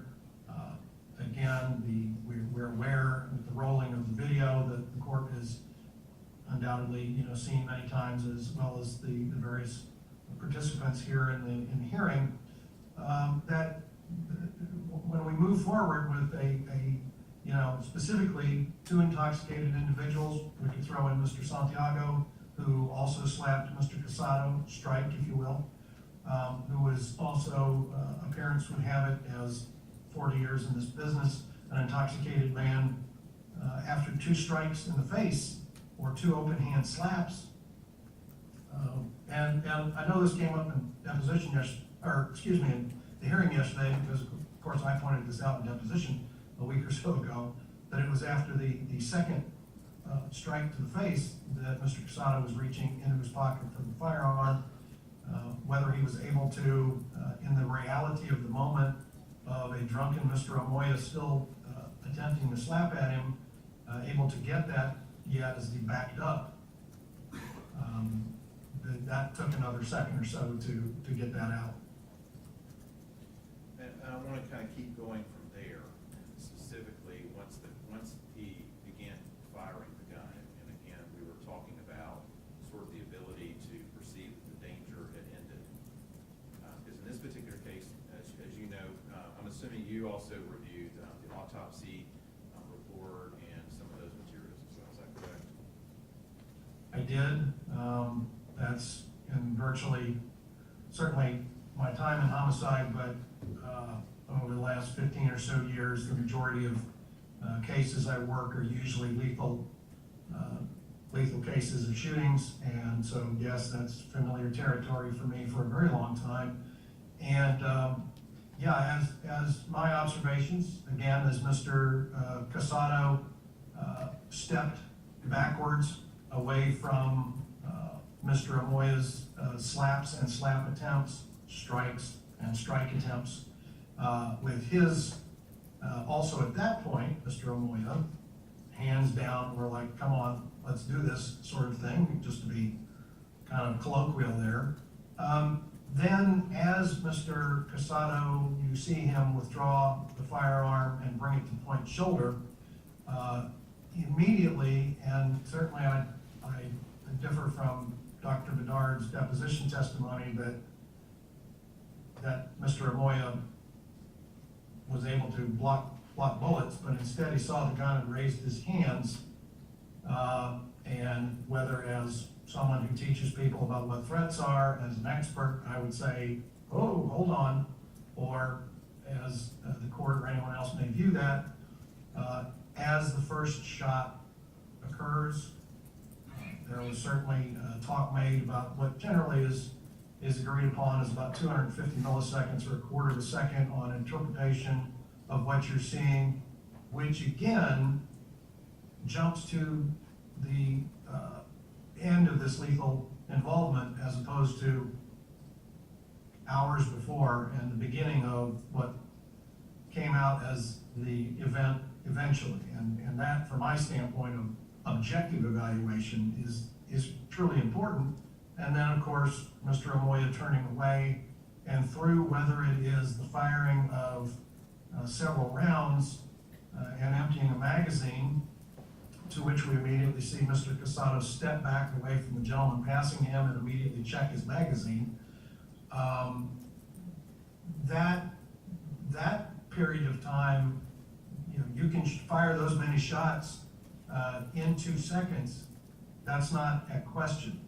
That's really not a difficult thing to do. The question is decision-making leading up to that, and the effect of alcohol, you know, as well, as the person is turning away and running and being struck in the back by some of those. So the use of science to merely speak about 1.6 seconds or the number, if we really had it, you know, perfectly attuned, is the fact that with the increments of time that your prefrontal cortex, which is the first thing affected by alcohol, has said to your sensory nerves to tell your motor nerves, pull a trigger, it has the ability, you know, in sequence to stop that. Whether he could have at that moment, again, I don't know.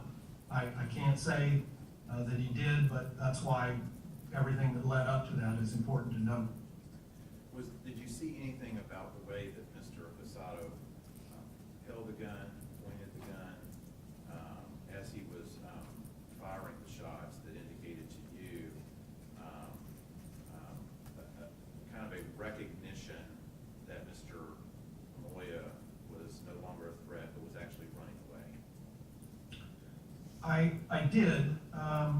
Two things, and Dr. Bedard actually used the phrase yesterday about pointing at Mr. Amoia, and that's certainly true, where you see Mr. Casado, without getting into too much jargon and trying to jump this up a little bit, he brought his arm up and he pointed at Mr. Amoia, who raised his hands, and as Mr. Amoia turned and ran, he ran at an angle, and certainly by looking at the Dos Gatos videos that are available, Mr. Casado is seen to track and move at a 30 or so degree angle, whatever it is, to continue shooting, and with a good bit of accuracy for firing off that many shots in that short of a period of time, as he's not falling, stumbling, but walking backwards.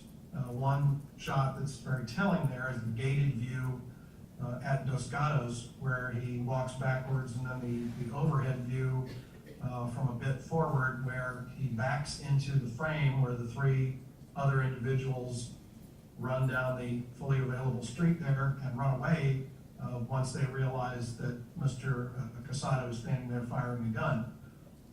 And then again, as I said, you see Mr. Casado step back with his left foot and immediately check the magazine on his, I think he called it his smallest gun. Thank you. I have no other questions, Your Honor. Cross-examination?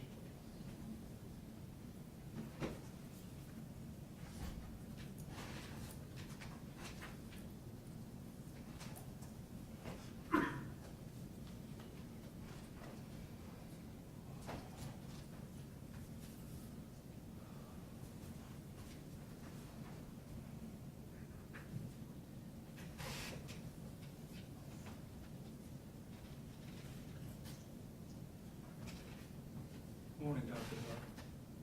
Good morning, sir. Your degrees are in public administration, correct? 1 degree is in law enforcement, 2 are in public administration, The doctorate is in education with specialization in public administration. And you've never been qualified as an expert in psychology or neuropsychology, is that correct? While I am a member of a couple of different psychological groups, and the fact that forensic criminology includes anthropology, sociology, and psychology, I am not a psychologist. You've never been qualified as an expert in human factors, is that correct? I don't actually know, Counselor. Much of what I testified to in state and federal court has to do with what is now the term of art of human factors, which for my 38 or so years of teaching defensive tactics and aspects of deviant and violent behavior has to do with what humans do. There's now a niche area in the last 8 or 9 years of actually charging people to get certifications in human factors. You've never been qualified as an expert in human factors, correct? That is correct, as far as I know.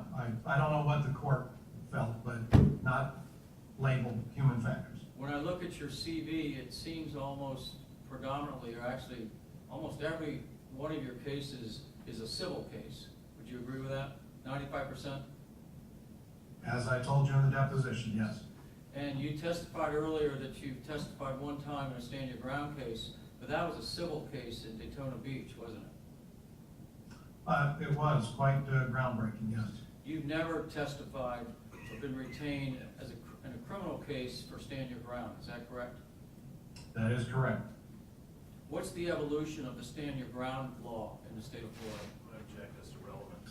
Overruled? Well, a little similar to Dr. Bedard's recitation yesterday, more kind of globally for the U.S. This is a little bit of a move forward in evolution from the Castle Doctrine, which really only applies to homes, to where in 2005 we saw the state of Florida move to what was known as the Stand Your Ground Law. Shortly after which we saw self-defense claims triple in the state of Florida for self-defense in these kinds of cases. Now, and there was movement to change legislation a couple of times in the state of Florida in regards to, not burden of proof as much as whether or not, again, proportionality was at issue. I think we're now at 38 states in the U.S. that have some version of stand your ground law, or some are called line in the sand laws, and some other colloquialisms for those. Was there a significant change in the state of Florida in 2017 in the stand your ground law? There was attempt at, that was one of the years where I think there was a couple of different bills provided as to a memory test for me on what language changed as regards civil suits where a hearing finds that a person was justified in the use of some deadly force. I don't know the language of that. Sorry, Counselor. Do you know what the burden of proof is in a stand your ground case in the state of Florida? Well, I would certainly say that I'm not here to offer legal opinion nor comment about the state legislature's intent, et cetera. So burden of proof, I think what you're probably getting at is that may fall to the prosecution, and I don't know that the court needs the input of a forensic criminologist to talk about a legal issue. Well, you are a forensic criminologist. I'm just asking you, in your education, are you familiar with the burden of proof in 2022 in the state of Florida in a criminal stand your ground case? I object as to relevance. I appreciate that, which also clearly misunderstands what a forensic criminologist is. So you But, do not know, correct? I believe I heard you say yesterday in court that falls to the prosecution. Do you know what the specific burden is? It's a yes or a no. Counselor, you're trying to elicit a legal opinion from me that generally in a court where I've been, I'm not allowed to give that testimony. I'm not asking for an opinion. I'm asking if you Oh, have you're not? knowledge Okay. of the burden of proof and how it's stated in the state of Florida. Not an opinion at all. Do you know what it is? The burden of proof is on the prosecution. And what type of Sorry if burden? I haven't answered that. What type of Sorry. burden is it? What type of burden is it? I don't What is understand. specifically the burden? To prove that the individual was not, well, I don't want to, I don't want to Let me speak that be because a little- let me this make it doesn't easier. run to, I'm sorry, go ahead. I'm You trying to said the answer. burden was on the state. Is it by a preponderance of the evidence, clear and convincing evidence, or beyond a reasonable doubt? And again, my understanding is beyond a reasonable doubt, and I'll certainly accept the court's correction on that, because once again, I have not been proffered as a lawyer, as a legal expert, but as someone who's an expert in confrontational violence. You indicated that you had, were contacted by the state attorney's office, correct? Yes, Initially, in your initial contact, you were asked to rebut Dr. Bedard. Is that correct? evaluate this case and then specifically look at Dr. Bedard's views or opinions and offer a rebuttal. So you weren't provided the case and asked to provide an opinion about whether or not this was an appropriate shooting or an inappropriate shooting pursuant to Florida law, but instead simply asked to rebut Dr. Bedard. As to the wordings or what I understood, as you pointed out with, and I think we could certainly go to the confusion that you and I had in the first attempt at our deposition to illustrate the fact that whether or not I was clear on how this was going to necessarily, from a procedural standpoint, be. No, I certainly understood that I was looking at all the information I was presented, as Mr. Johnson presented on direct, and come to my own conclusions about what it was that occurred. But you did just testify that you were, when you were initially contacted, it was to rebut Dr. Bedard, correct? What I just testified to was to evaluate the incident and to look at and rebut aspects of Dr. Bedard's views if those could be determined, yes. And you had read some of the, you had indicated in your, before, that you had read some of the statements. How many depositions have you read? As I told you in both the first and second deposition, in the first deposition that you and I began and canceled, I had read 3 or 4, and then the second deposition we held, I reminded you that I've read the statements because the contemporaneous commentary by various individuals who offered any kind of information was certainly more salient, and by then I've read several more depositions. Again, as a memory test, how many I read, I'm not sure. Since the last deposition, can you give me the names of the depositions you've read? No, I have been in 2 depositions and a trial since then. I have a hearing tomorrow to try. Again, forgive me, I'm usually in a place where doing a memory test is not really seen as particularly relevant. No, I can't give you the names of those. I can't. Then please refer to the notes that you would have taken when you were reading each deposition and tell us which depositions you've read. I'm sorry, repeat that so that I can Did you try to- take, when you read depositions to prepare for your testimony, did you take notes of what you were reading? Well, of course you know that because you asked me that deposition and I said I didn't do notes from those. So there is no record of what depositions you've read or any notes from those depositions that you've read? Is that accurate? No, that's not accurate because of course under sworn testimony, I enumerated for you in both depositions the ones I've gone through. So I'll treat my sworn testimony as proof, yeah. That's only after you went back through the names on a screen. My question is, did you take any notes of who you read and notes from those depositions of what it contained? I'm sorry if I did not answer that several times. I'm gonna ask it real quick. Did you write down the name of the witness on some record once you read the deposition? No, that's what I told you in the deposition. Well, we're not in is that I did deposition, not- we're in court. So you did not take down the names. Did you take any notes as you read the depositions? And the I answer is no. appreciate that you're not allowing me to answer the questions, Counselor, that you posed to me. And again, I find that unusual. However, as I said, my reliance on evaluating this case doesn't fall to whether the three young ladies sitting on the park bench across the way who saw nothing, what I take away from those and whether I record that or not, no. Thank you. So you're relying on your memory for all the depositions, correct? No, I have the deposition, so I'm not relying on my memory.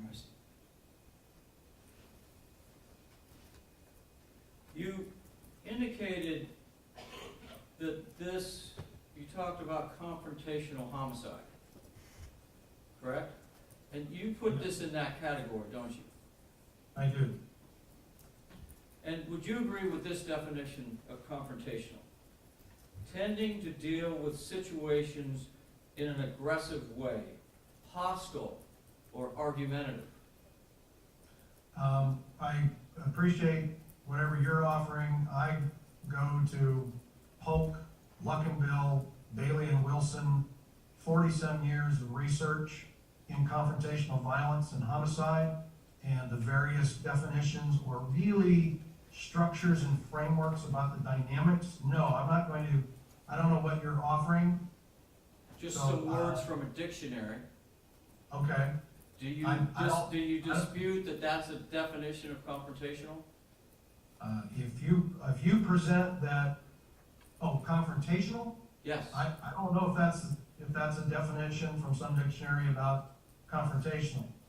Again, confrontational homicide is a theoretically based, researched aspect of how much homicide and violence occurs. But it's typically when it involves two people and something initiates some encounter and then it escalates, correct? You've used the No, word I don't think that's escalation. I don't think that's a, please let me finish, Counselor. Sure. No, sir, I don't believe that's a very good definition at all. All right.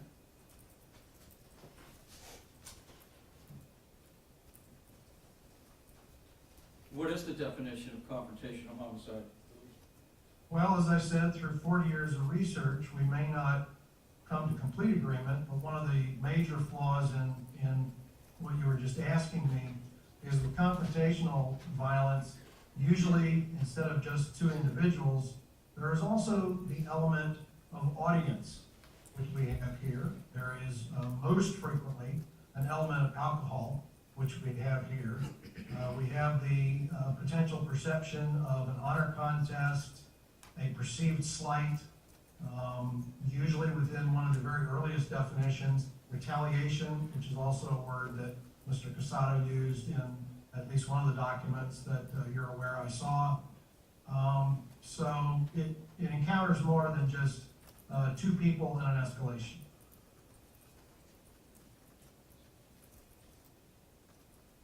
What can you describe as being any confrontational conduct on the behalf of Mr. Casado? As I mentioned on direct, as you build through an evening of inserting yourself or attempting to in the conversations of others, what that may mean, we have to look at a cumulative effect where we have Mr. Casado, sorry, are we there? Yes. Okay, where we see Mr. Casado come outside after talking to one other individual who they eventually quit talking, then he loops around a group of other people on the sidewalk to come over and begin conversing with the individuals who are standing there, Mr. Santiago and the other gentleman. Then the different interactions with Mr. Amoia, to include when Mr. Amoia turns him away, Mr. Casado, and then Mr. Casado turns back, which can absolutely fit within a pattern of, we may here have the affront or slight that he might perceive. Don't know that, but that's where it would fit within confrontational violence. The opening hands gesture, which certainly more likely than, hey, I want to negotiate, might be, hey, keep your hands off me. Again, I don't know because I can't hear what he said at that moment, and we don't have Mr. Amoya's comments in regards to what was said. Have you watched the trial? Have you watched this No. hearing all week? No. Is the only thing you No. watched Dr. Bedard? Yes, that's correct. That's the only thing that was furnished to me. That's right. Yeah. Well, let's start with intoxication. Are you aware that the bartender at Bog said that Mr. Casado did not seem to be under the influence of alcohol? I'm aware that the bartender at Bog had a. That's just a yes or no. That's a yes or no. Are you aware that that's what she testified to in this hearing? Oh, well, I'm sorry. I just said I haven't watched anything but Dr. Bedard's testimony. So in answer to that or any other questions about testimony that's been given, my answer would have to be no. But I have seen all the depositions. Are you aware that in this hearing, the security guard who let Mr. Casado into Dos Gatos testified that he did not appear to be under the influence of alcohol? I would have no idea how many Thank you. people he saw and Thank you. whether It's he a said. yes or no, sir. Are you aware that two bartenders from Dos Gatos both testified that he did not appear to be under the influence of alcohol? No, I have no idea about that. Are you aware that the officer who had contact with Mr. Casado after the shooting, within minutes, that Corporal Yarborough testified that he did not appear to be under the influence of alcohol? No, I have no knowledge about that. But you are aware that Mr. Amoia had a toxicology of 0.266 alcohol. That sounds familiar, and based on his movement and behavior, I could see that. And would you also agree that that's extremely intoxicated? I've arrested people at .42, so again, as I mentioned, so that you'll get a complete understanding, when we look at homicide, suicide, traffic homicide, how big is the individual, how much did they eat, when did they last sleep? No, I couldn't just sign on to saying, yeah, that's extreme intoxication. His behavior and his leaning against the wall and his wild swings would tend to indicate he was pretty intoxicated. Well, intoxicated people oftentimes are aggressive, aren't they? More people who are intoxicated are not, so I can't accept your categorical blanket there. How about add hydrocodone to the mix? Do you think that would have affected his behavior? Not being a toxicologist, I would say that a painkiller as a depressant may in fact slow his responses, slow his thought process, could help explain the wild swinging, yes.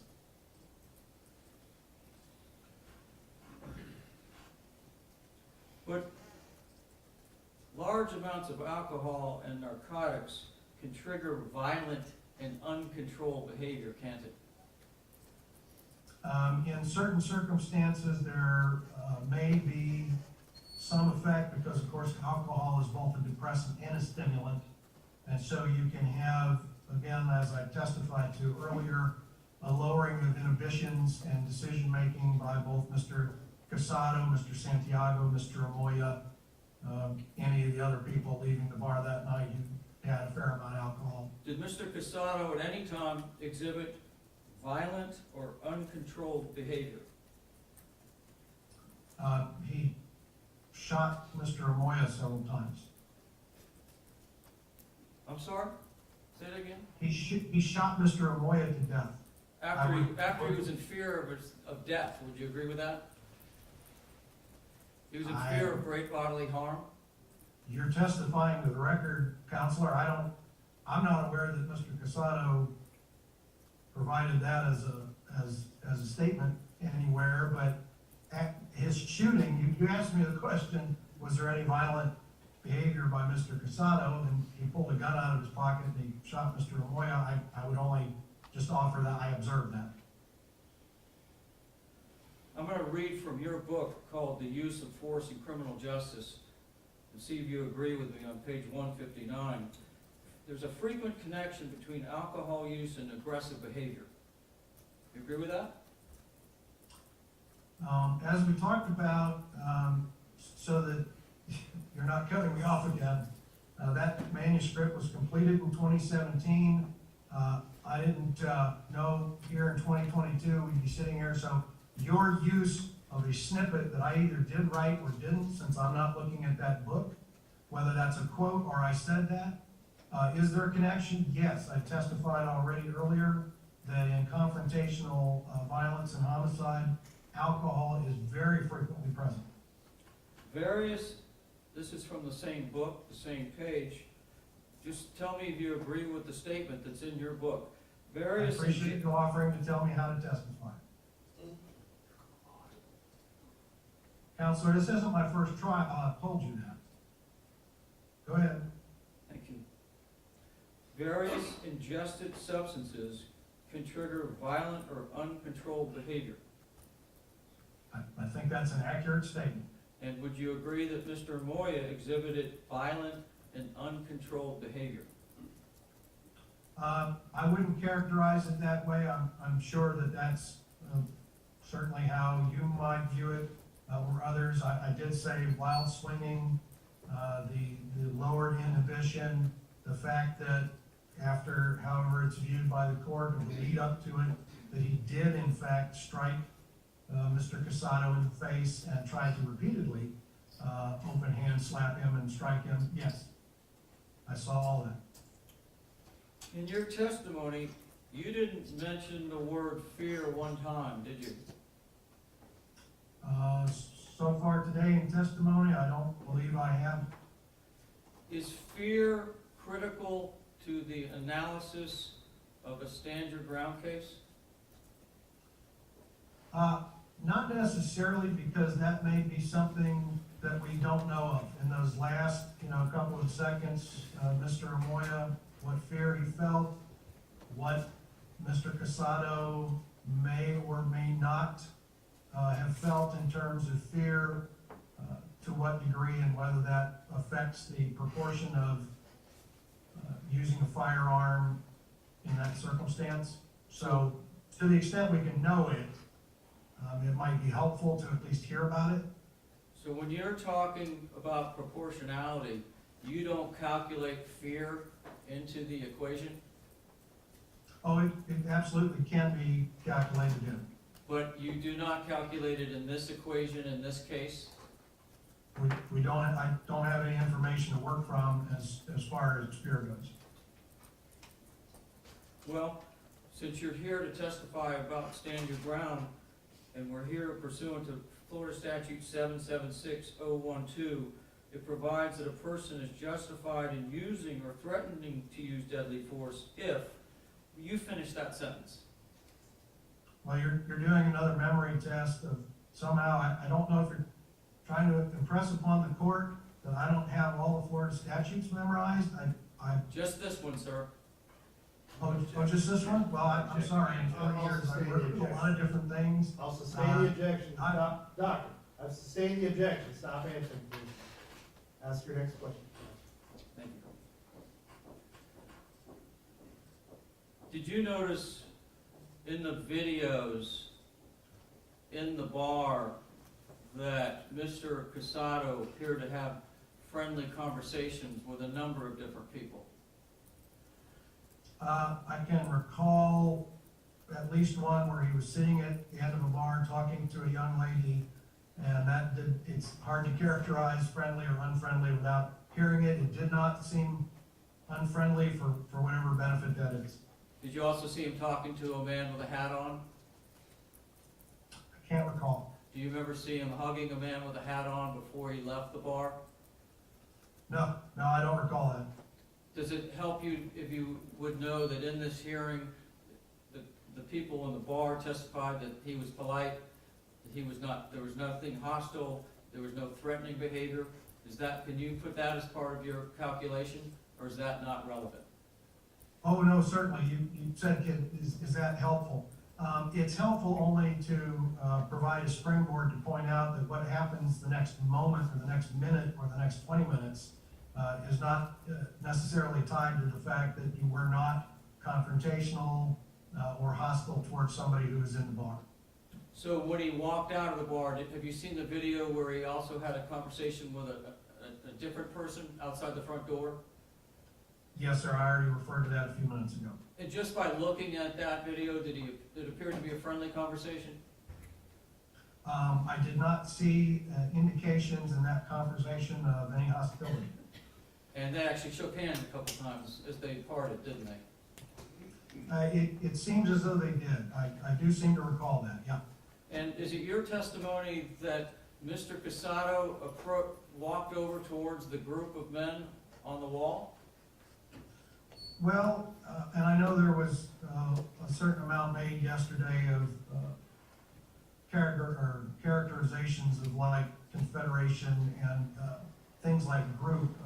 He did walk around, and what I testified to a little while ago was to speak with Mr. Santiago and one of the other gentlemen. I don't have awareness that he knew that anybody else was with anybody else. He's obviously been in bars before, as had the rest of them. At closing time, people, as you saw here, gather or wander around a bit on the sidewalks before clearing out. But he did not insert himself into their conversation, did he, sir? It appeared as though he did, but again, I don't know that for a fact. I would certainly defer to the fact witness testimony. Okay, and if you look at the video, it actually appears the first contact is when Mr. Santiago points at him. Do you recall that? I recall Mr. Santiago pointing to determine, as you're presenting, that Mr. Santiago has testified that that was the very first part of the interaction. I don't have knowledge of that. I'm just referring to the video. But after that, there definitely was some encounter between Mr. Casado and Mr. Santiago and Mr. Wiersbe. Would you agree? Yes. And just by watching the video itself, that lasted for about 4 minutes. Would you agree? I'm not sure of the time frame, but I would not disagree with you if that's what you portrayed. Yeah. And if there was testimony in this courtroom that from the witnesses who were in this group, that it did not appear hostile in any way, would you use that in your calculation in this case? I would note it like all of the information, but of course, whether that ultimately played into what eventually happened would not necessarily be relevant or helpful, just based on a surface level observation of somebody who wasn't there to be looking at Mr. Casado or Mr. Amoia to remember something that might happen later. And would you agree that this, even watching the video, despite what the testimony might have been, that nothing turned hostile until Mr. Amoia got involved?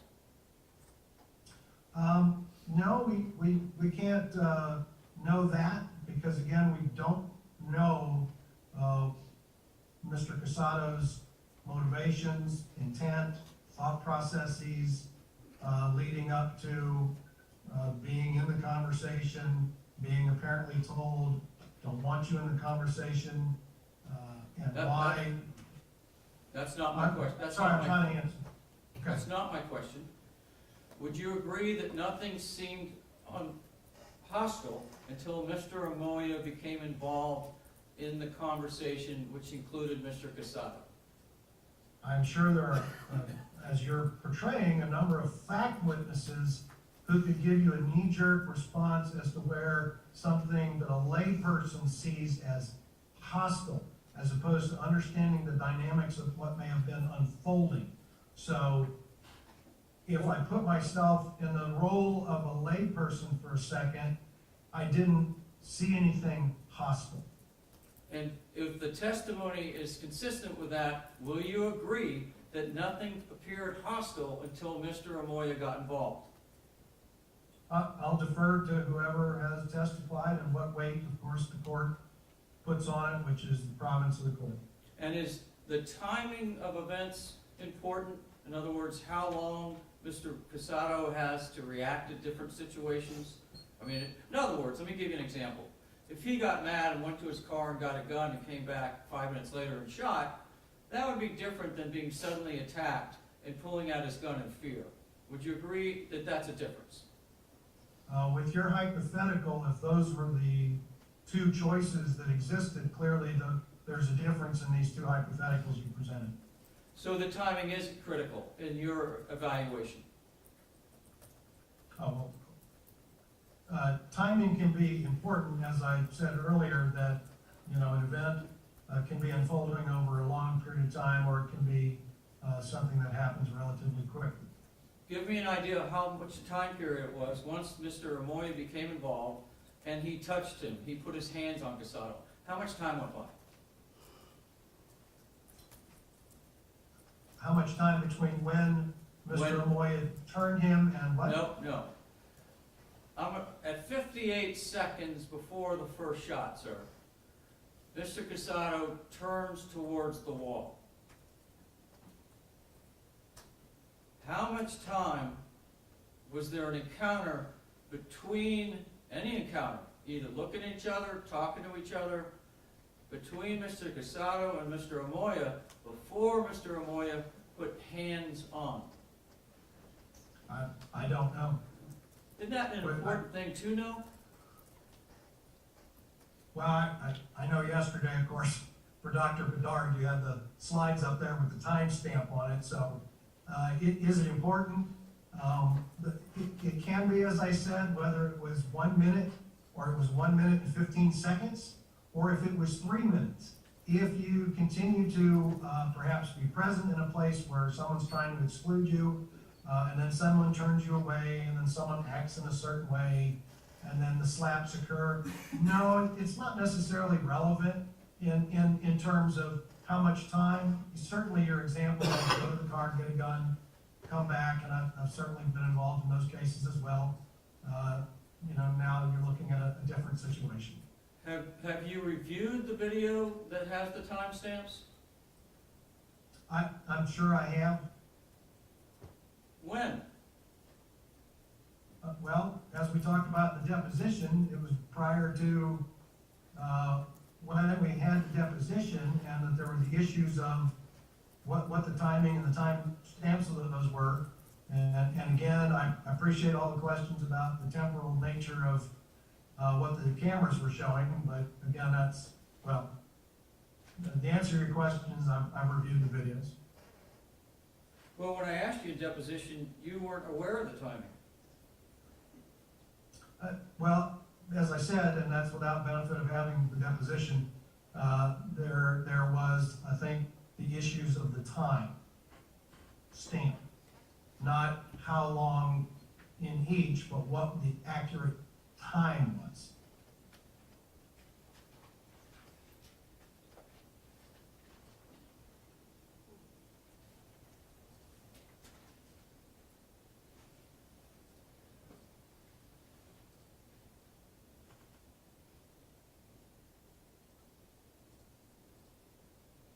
I still would like you to tell the court, what was the aggressive behavior by Mr. Casado? Aggressive, hostile, confrontational. Well, let me preface this. All the witnesses were asked,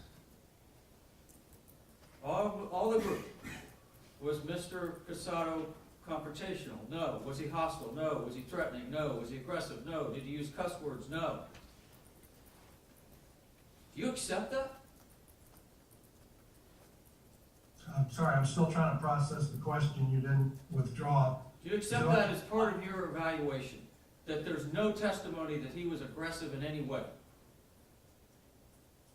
I absolutely cannot differ, counter, would not argue with what fact witnesses perceived and testified to. Are you saying you perceive something different?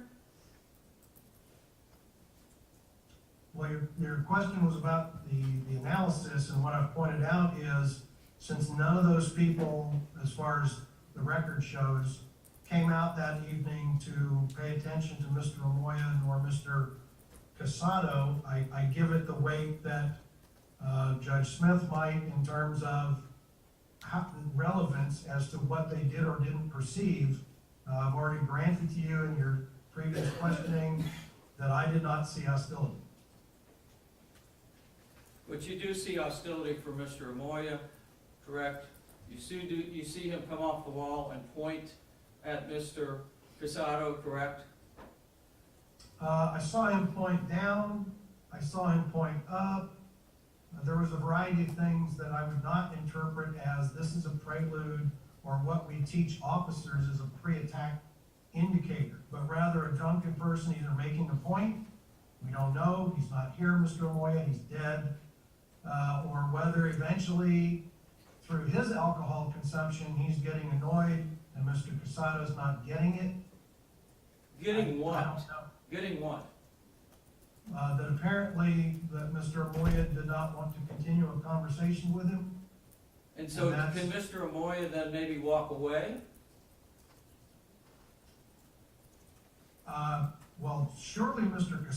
Casado or Mr. Amoia could have, and I think Dr. Bedard testified to that yesterday as well. There are many, many opportunities for people to walk away from things, and it's the alcohol and confrontational violence and the audience that very often keeps that from, perhaps happening. Or in the case of Mr. Amoia leaning against that wall because of, as you said, the high level of intoxication. On Mr. Amoia's part? Correct.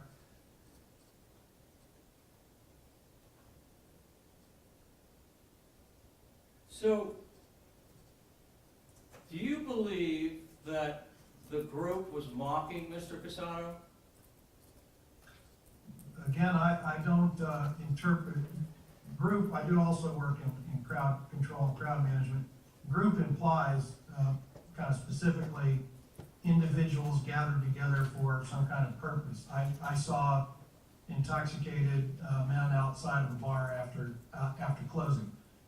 Whether anybody in that group has testified that they did in fact find some kind of humor or mock Mr. Casado, that Mr. Casado, I guess you're portraying, was aware of, I don't know. I would defer to their testimony. But it's not part of your opinion today. Well, it could be, because if that's the case and Mr. Casado was cognizant of that, as I said, an affront, a perceived slight, the honor contest, all of those are very much elemental in confrontational violence. Does Mr. Amoia have a right to tell Mr. Casado to leave a public street? Sure, anybody can tell anything. Is that enforceable? No. So did you notice in the video, right before it becomes hostile, that Mr. Casado is sort of gesturing toward Weersbun in Santiago, and you can actually hear Amoia point and say, what's his name? What's his name? Do you recall that? Well, that's compound, so let me try to unbundle that, counselor. Again, the lead up to that is not just about at the moment that Mr. Amoia slaps initially Mr. Casado, saying, what's his name, what's his name? I didn't hear any testimony other than Dr. Bedard, so I really don't have any way to answer that. So you can't calculate any of that into your opinion either? Calculate what? Whether or not he was mocked, whether or not everyone seemed to be friendly, when he was seemed to be pleased, that he was pleased that they were both named Lewis. That's not part of your calculation? I don't know how that specifically in what ended up. The answer would be, it would be more information. More information's better. Ultimately, what Mr. Casado intended in that setting and how he responded, it wasn't proportional. I don't know what his thought process was leading up to it. Whether people were mocking him, I don't know. It would factor in, yes, as I just testified. I mean, really, your job is not to tell us what Mr. Casado was thinking, is it? It's your job is to tell us what an objective and prudent person would do under the same circumstances. Would you agree with that?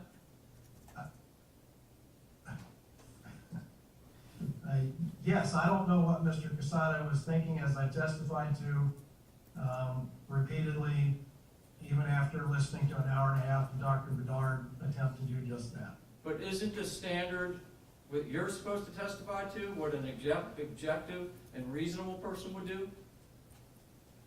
Yeah, it's not pull out a gun and empty a magazine into them after being hit. That's not my question. Is that the standard? Is that the standard? Objective and reasonable? Reasonable. Well, Was I can't it speak to reasonable? Was it reasonable to strike up a conversation with some strangers on the street? Is that reasonable? We know that in this courtroom, reasonable has a specific connotation. Trying to inject into individual interactions of people the use of the term reasonable and then leap somewhere is not, you know, again, that's not part of an evaluation. It was not reasonable, you know, for an individual contemplating proportionality to respond in a public place, not a crime-filled, you know, alleyway at 4 a.m, you know, with a gun to that circumstance, and those are my professional, learned observations. Was it reasonable for Mr. Casado to have a conversation with some people he didn't know that he just met in the street? Reasonable or not? I find nothing unusual. I told you my caveat about reasonable. I find nothing unusual about drinking people in a bar, talking to one another. That's a big part of the point. Would it be unreasonable for an objective and prudent person to be pleased to meet two people who had the same name? Again, in that social setting of drinking at a bar, I would not find it surprising that someone might express something at finding out your name is the same as mine. Do you find it reasonable? Again, you're misapplying a term. No, I'm not. That's the standard, sir. I'm not misapplying anything. That's the standard. Reasonable is about force, not whether someone's name is the same. I think, again, I don't presume, but hopefully I'm clear enough for the court that I'm just trying to be very careful with my terminology here and not apply, was using a gun reasonable with the same as, is it reasonable that you're pleased someone has your same name? That's an apples and oranges to me as a researcher. I'm sorry. Okay, so you will not accept that that was reasonable conduct to be pleased that two guys' names were the same? That's just not, it's a yes or no. It's a yes or no. For a fact witness, it might be. I'm not here as a fact witness. Do you think it was unreasonable for Adam Amoia to order Mr. Casado away? Was that unreasonable conduct? To the extent that we're saying that Adam Amoia told Mr. Casado, go away, again, that would not be surprising. I'm not... Would it be unreasonable? Would it be unreasonable from an objective standpoint? Now you're trying to join the two words that I'm not allowed to use, which is objective reasonableness. So... You're not allowed to use those two words, sir, in this hearing? Not that I'm aware of. That's for the court to determine, objective reasonableness. I can certainly speak about whether the proportional response or whether the response of using that semi-automatic pistol was reasonable in this setting, but... Was it unreasonable for Mr. Amoia to put his hands on Mr. Casado and turn him and push him away? It was certainly not unusual for drinking people to do things like that, and I certainly disagree with the characterization of, of battery, and also the testimony that I heard yesterday that even officers can't do that. Officers do that every single day. So Mr. Amoia had a right to put his hands on him and turn him away? It's not about right or not right, whether or not you, when you were assistant state attorney, or Mr. Johnson there, would prosecute for a drunk turning another drunk away. I think we both know the answer to that, and it's no. Whether it's right or wrong, for me, as an objective evaluator, it's merely a factor to look at in the development of this interaction. But you won't agree that that was unreasonable conduct? I'll agree or say to you again, my words rather than the ones you're trying to put in my mouth, which is I'm not surprised that drinking people, after pointing here, pointing there, talking, turn somebody, that's what happened. So you won't agree that that was unreasonable conduct? I'm trying to, after asked and answered 7 or 8 times. You haven't answered it yet. Do you agree that pushing him away was unreasonable human conduct? Again, I'll try to respond. It's a yes or a no, sir. It's either reasonable or unreasonable. I Which one appreciate is the it? argumentativeness. I appreciate the argumentativeness, but for the benefit of Judge Smith, for the court, for the record, I'm not here to agree to your language. As a researcher, as an expert in this field, this isn't a place to apply the words you want me to say, which is reasonable, unreasonable, objectively reasonable about touching someone. Instead, it's a matter of, is this surprising? Does this track? Is there anything unusual? It is not for me to provide an equivalency of what I am here for, which is force. Is it reasonable? No. Versus talking, drinking, speaking, touching. That's a different connotation. And so, I'm going to try one more time. Go ahead. Whether or not you think objective and reasonable is part of this trial, do you consider personally the conduct of pushing him away to be unreasonable conduct?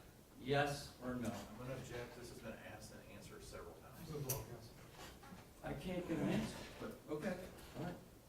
So when Mr. Casado was pushed and he put his hands up like this, you don't agree that this means, and I have my hands up like he did, you don't agree that that means I don't want to fight?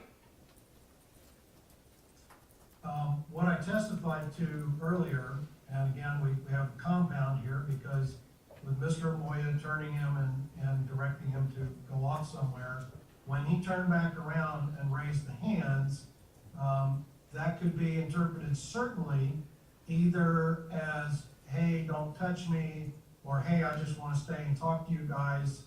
I'm not in a position to say which, but what I differed with Dr. Bedard's insistence that that was absolutely a universal, I want to negotiate, that's not accurate. And that it is more often seen in the circumstance of, hey, don't touch me. Did you see him, Mr. Casado, do anything at that point that indicated he wanted to fight, that he was being aggressive, that he was threatening, that he was cussing, anything like that? I'm going to object. This has been asked. No, I'm at a new point now. Yes, it was. Sorry, I apologize. Your objection is what? Asking, It's asked and answered. It was asked and answered 5 minutes ago. why is this different than what you're asking? Because we were pre-touching. Now, when he puts his hand up, I'd like to know if he thinks that that's aggressive behavior. The objection is overruled, you can answer that question. Did you notice at this point, when his hands are up, whether or not you would characterize any of that as being aggressive or threatening? So, as I believe I testified to, we don't know when he did this, he, Mr. Casado, we don't know what Mr. Casado was thinking. And as I've already testified to repeatedly, just accepting, raising hands, and trying to, trying to characterize it as, does it appear to a layperson to be aggressive or hostile, when that may not be the calculation, it's what will be the next series of actions by anybody here. I don't know. Do you believe that an objective and reasonable person who didn't want to engage in any type of fisticuffs or fight would put their hands up as he did? Let me try to unpack that. I don't know whether Mr. Casado wanted to continue this. I'm not asking about Mr. interaction or not. Casado. Objective and reasonable person, under the circumstances, when he put their hands up, that would indicate they don't want to fight. And you say yes to that? No, you can't say yes to whether, someone who'd been drinking and being in that conversation, aside from Mr. Casado, whether they were offended by being, as you said, pushed and excluded, or whether they were like, hey, sorry, and then they were gonna leave. All right, how long after he put his hands up was he smacked in the head? As I said, without the benefit of the slides and the timestamp,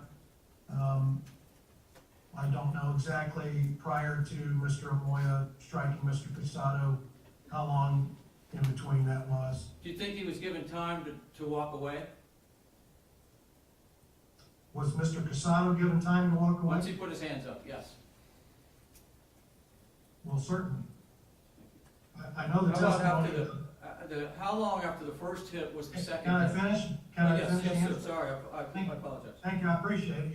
You keep cutting me off when I'm trying to give the board a considered, thoughtful, contemplative answer.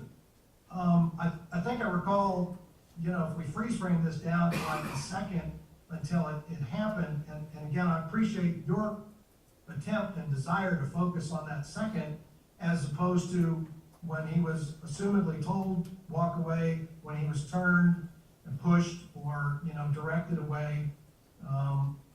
Anybody, whether it's Mr. Casado or not, could leave at that point. Now, post hoc, here we are, and if we see Mr. Casado in this circumstance raise his hand, and then a second or so later, Mr. Amoia strike him, that's a logic fallacy. We know how that ends up. And so, eliciting for me, did he have time? If Mr. Amoia even knew in that second that's what his next act was going to be, again, we don't know. Do you believe that Mr. Casado was being bullied? I heard that, that raised in Dr. Bernard's testimony yesterday. I don't see evidence of bullying, and I've certainly been involved in looking at bullying behavior. How long after the first punch was the second? I don't recall any punch. Is that just a slip on your part? Well, are you calling this a slap? From just a technical standpoint, and certainly we can get further into characterizations of whether the drunken Mr. Amoia is the same as Mike Tyson. I don't really think he is, or whether the bouncing Mr. Santiago delivering a second slap in about a second and then bouncing away, again, whether that's someone who's trained in the martial arts or anything else. Did it appear to you that Mr. Casado almost fell to the ground after the second hit? I saw part of the stumble. How much of that was with a strike from Mr. Santiago combined with intoxication that, again, as I've testified to, was already obvious in his stumbling earlier when nobody was near him. I don't know. Did you notice that Mr. Santiago wound up, went from way down like throwing a baseball, all the way from the back through when he hit him? Again, I remember yesterday's testimony and the fact of where his arm was, and you just added in some euphemisms as if it were the same as winding up with a baseball and that was going to be an intentional strike, and that kind of an overhand strike like that without a lot of body movement, hips, ankle, knees, shoulders, and follow through, like I would train, an officer or a martial artist. I don't read it the way you're characterizing it. I see. If the testimony yesterday in the courtroom that those were blunt force trauma strikes, do you disagree with that testimony from the doctor? Now, I don't recall that Dr. Bedard has my background in trauma and homicide. Not Dr. Bedard. This would be a medical doctor. Well, I've already said I haven't heard any other testimony other than Dr. Bedard. I'm sorry, I have to say that again. So would you defer to the medical doctor who described it as blunt force trauma? By definition, striking something or a tree falling on you would be blunt force trauma. And do you know that there's testimony from the medical examiner that after those two hits, that would have caused a brain shake and Mr. Casado would have been dazed? Do you agree with that? Is that also this week? Yes. Well, then, no, I'm not aware of it. And wouldn't that be important to know in your calculation of whether or not Mr. Casado was in fear? Oh, the fear part. It could be. It could be. I mean, law enforcement officers and others get struck, every single day, and they don't shoot people. Mr. Casado was not impaired as he came to point shoulder and then tracked and fired at Mr. Amoia. So We'll get to that in a minute. I'm trying to go piece by piece, sir. We're going to get to that. I understand that. I'm trying to give you a thorough answer. Okay. Or I'm trying to provide for the court a thorough answer. I see. Do you believe that Mr. Casado's right to defend himself is different than a police officer under the Florida law?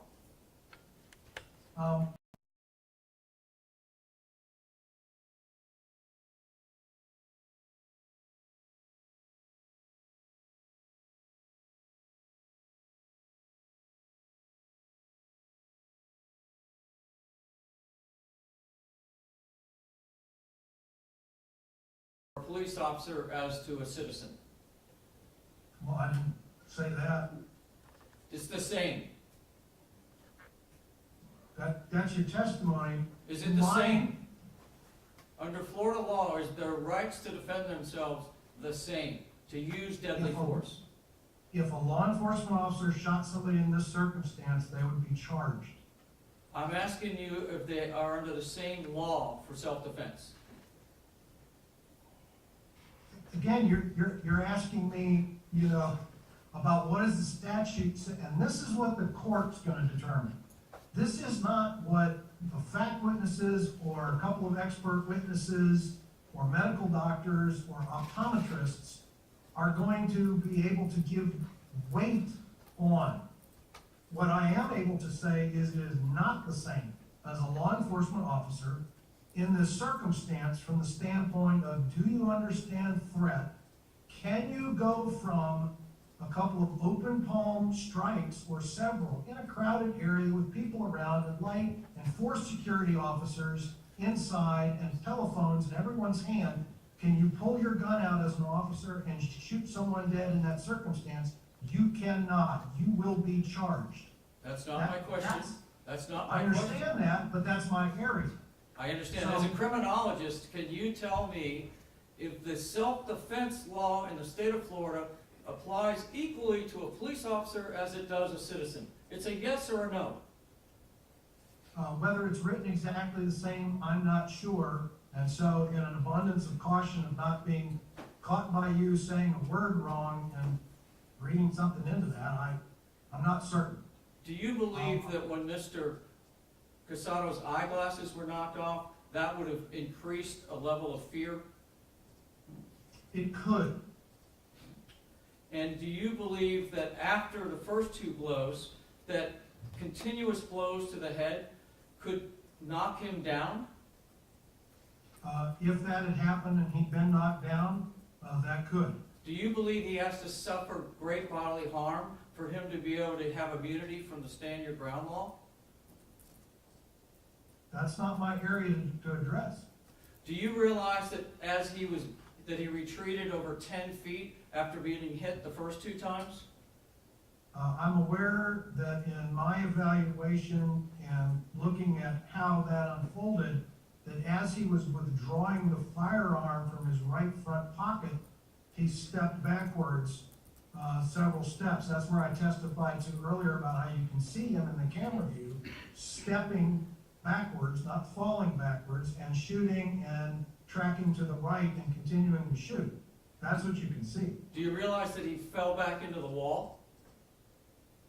I'm not sure at what point, and on the camera, and if you want to show me the slide where he falls into the wall in that, I remember some discussion about that, and at the very right-hand side of one of the camera views, being near the wall. Do you agree that him going backwards and putting his left hand up is an indication that he is trying to retreat and he doesn't want to fight? Once again, not knowing what Security Officer Casado's training is, how much training he's done with his various handguns, what his state of mind was there. Left hand up is a taught response so that you can get to your weapon with your other hand. Do you, So sorry. I don't know. Do you agree what Nicholas Ray, the witness, has to offer is really important to your analysis and whether or not this was justified? Well, with the various witnesses and statements, and I appreciate you just throwing out Nicholas Ray's name as opposed to what position a particular individual was and what it was that they said. I guess you can't look at your notes and see. I'm sorry, take that back. Wow. Okay. All right, Counselor, that's great. I apologize. Do you know who Nicholas Ray is and what position he was in? Nicholas Ray, as I recall, was one of the several individuals behind where Mr. Casado's position would have been. And you have no idea what his testimony was yesterday? As I repeatedly testified to, that would be correct.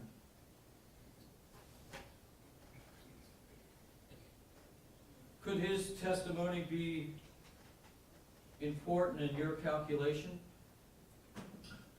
Whatever he may have said contemporaneously at the time, that would have been the most telling.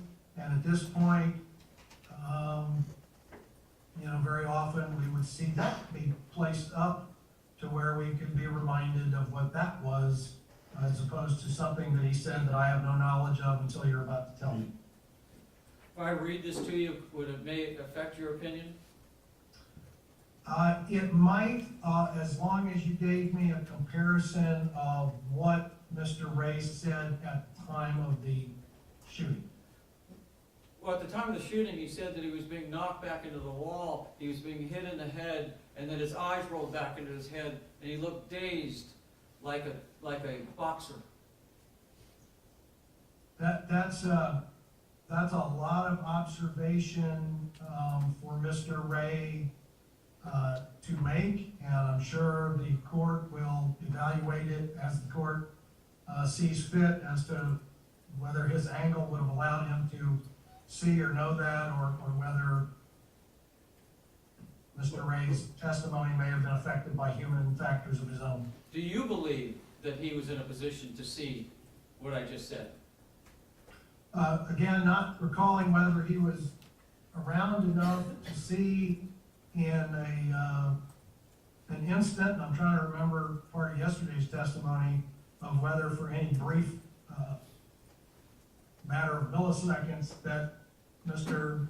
Casado's eyes rolled in fact.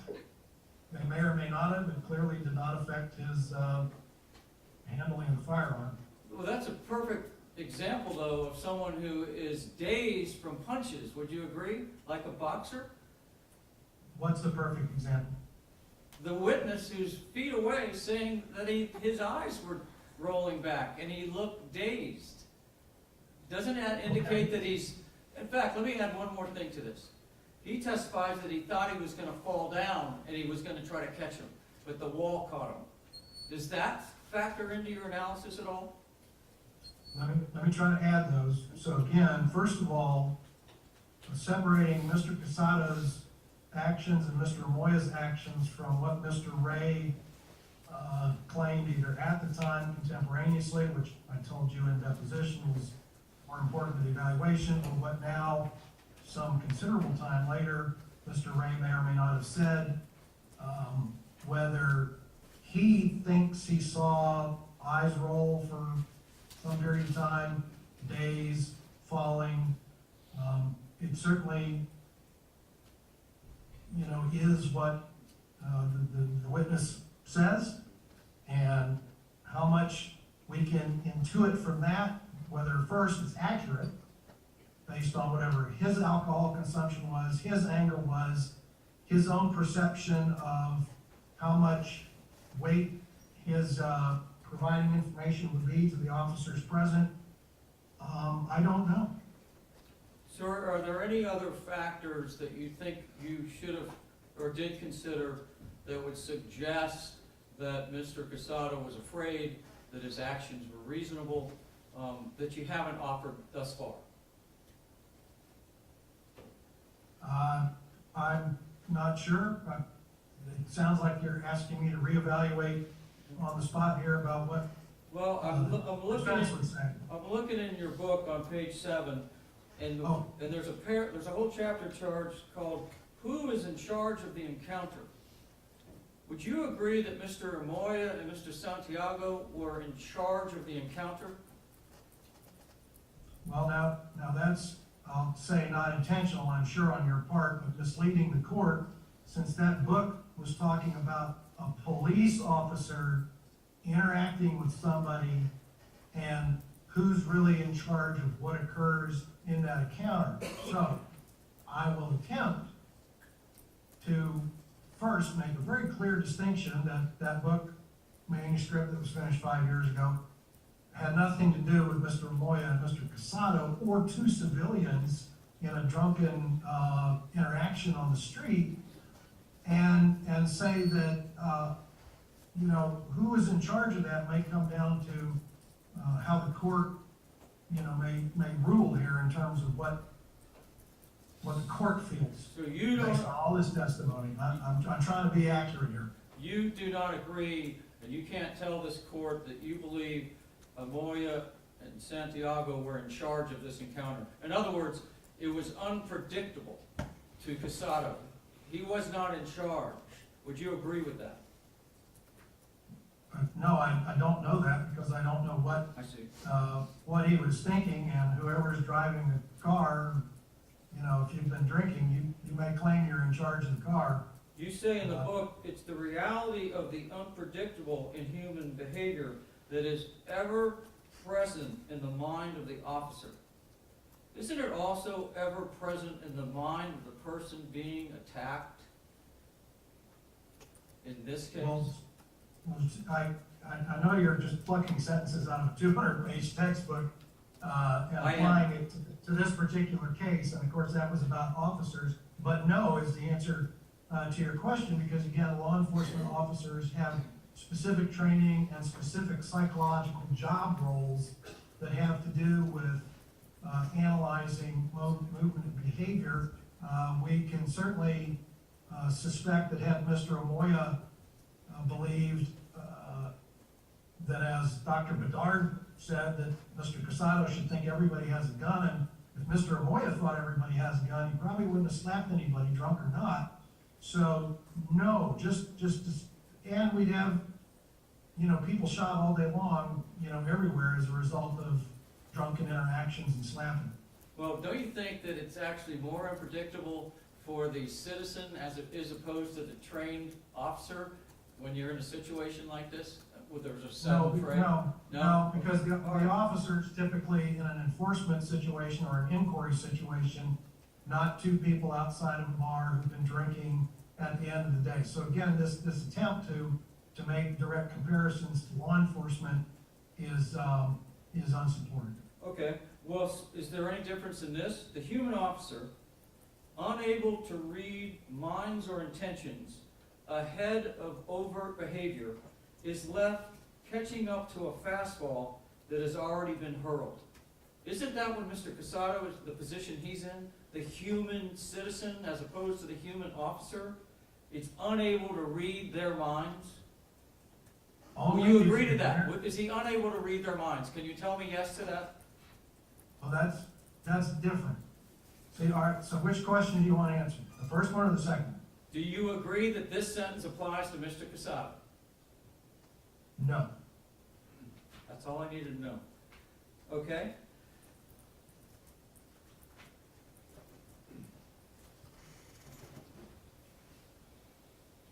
This is page 60. One matter frequently taught to law enforcement and to civilians is whether a threatening individual had ability, opportunity, and presented jeopardy. Would you agree that Mr. Amoia and Mr. Santiago had ability, opportunity, and presented jeopardy? Not to kill somebody or seriously injure them. That's not my question. Did they present the ability, the opportunity, and did they create jeopardy? That's my question. And Yes or again, no? normally I'd have the document so I can see in what way you're taking this out of context as opposed to reading a snippet and then have me respond. So ability, opportunity, jeopardy has to do with a specific incident or circumstance. In this particular case, we're talking about what's the basis? Well, death or great bodily harm. So did they present with the ability in this circumstance? They weren't. There was no evidence, nothing I've seen. I'm open to more evidence that they possessed weapons. Opportunity is taken away because, again, we don't see an opportunity to cause death or great bodily harm in this context, in this setting. And then create jeopardy, once again, no articulation, no testimony in regards to weapons other than that unbeknownst to everyone else Mr. Casado had. So no, this is not, once again, from a book I wrote several years ago about law enforcement officers. This is not directly applicable. Even though it says it's taught to citizens as well. Agreed? It what? It what? The last sentence I read to you. I'm going to move on. I didn't hear you testify about any psychological or physiological changes to Mr. Casado once he started getting hit. Is that because there were none? I believe, Counselor, I did testify to the fact that the various physiological, psychological issues may or may not affect an individual. All right. Let me read you from page 76. If we perceive a threat or are responding to one, would you agree he was receiving a threat and responding to one? Yes. Physiologically, we shift into different gear than the one we operate under normal conditions. Our heart rate increases, blood pressure alters, vessels constrict to shunt blood to vital areas like a ship, battening compartments against a storm. And there's an introduction of chemicals into the bloodstream in response to the increased heart rate. Respiration increases, and vision may become distorted as physiology actually changes the functioning of the eye. Hearing may increase or decrease, and perhaps focus on specific sounds more than or to the exclusion of others. Time and perceptual distortions may occur with implications in the moment, as well as memory and recall following a force event. I didn't hear you say any of that. I heard me say all of that. I testified to that on direct. I see.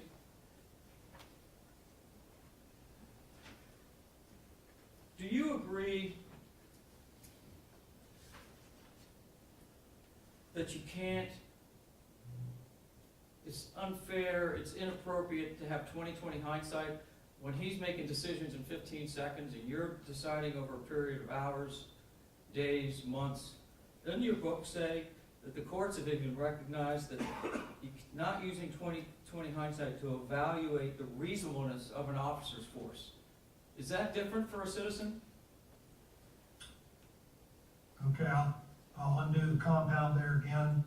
Yeah, that addressed what the Supreme Court and various other courts have said in regards to what the officer does, as it applies to 20/20 hindsight about what Mr. Amoia did in his drunken state, or what Mr. Casado did is not necessarily amenable to that, as opposed to being in a place at a time drinking with a firearm where you can't be for, we're not sure why, for a trained security officer to do that. Again, to be thorough, I'm not sure if that's the best comparison, because again, that court case and that language goes to officers. The Supreme Court did not write that about citizens in that case. You state on page 108, law enforcement officers have been found to receive more severe injuries when dealing with individuals who are under the influence of alcohol or drugs. Does that apply to a citizen as well? From the standpoint that if somebody slapped you or even punched you in the head or face, the person's probably not feeling it until later and know the effects of it. And so when you are attempting to control or struggle with someone who is affected by intoxication, yes, officers in those circumstances are more frequently injured. Now, in your book, you do also say that you should calculate the speed, the lack of time that an officer has to make a decision. That should be part of the calculation of whether it's reasonable or not. Would you agree that's in your book? You have me again at a disadvantage here. You're plucking something out of who knows where. Forget the book for a minute. Don't you agree that you should take into account the speed in which the person has to make a decision to determine whether or not it's reasonable? I would say that deciding whether to carry a gun into a bar. That's not my question, sir. The speed in which you have to make a decision to pull the firearm, shouldn't that be accounted for in determining whether or not it's reasonable? The reasonableness issue first goes to the proportionality. Again, you're trying to utilize something from my textbook about police officers and kind of shoehorn or force it in here. I want to try to be responsive, but with a translation for the court about what my professional view would be about how that can be adapted, not adopted, but adapted to the discussion of interaction between civilians.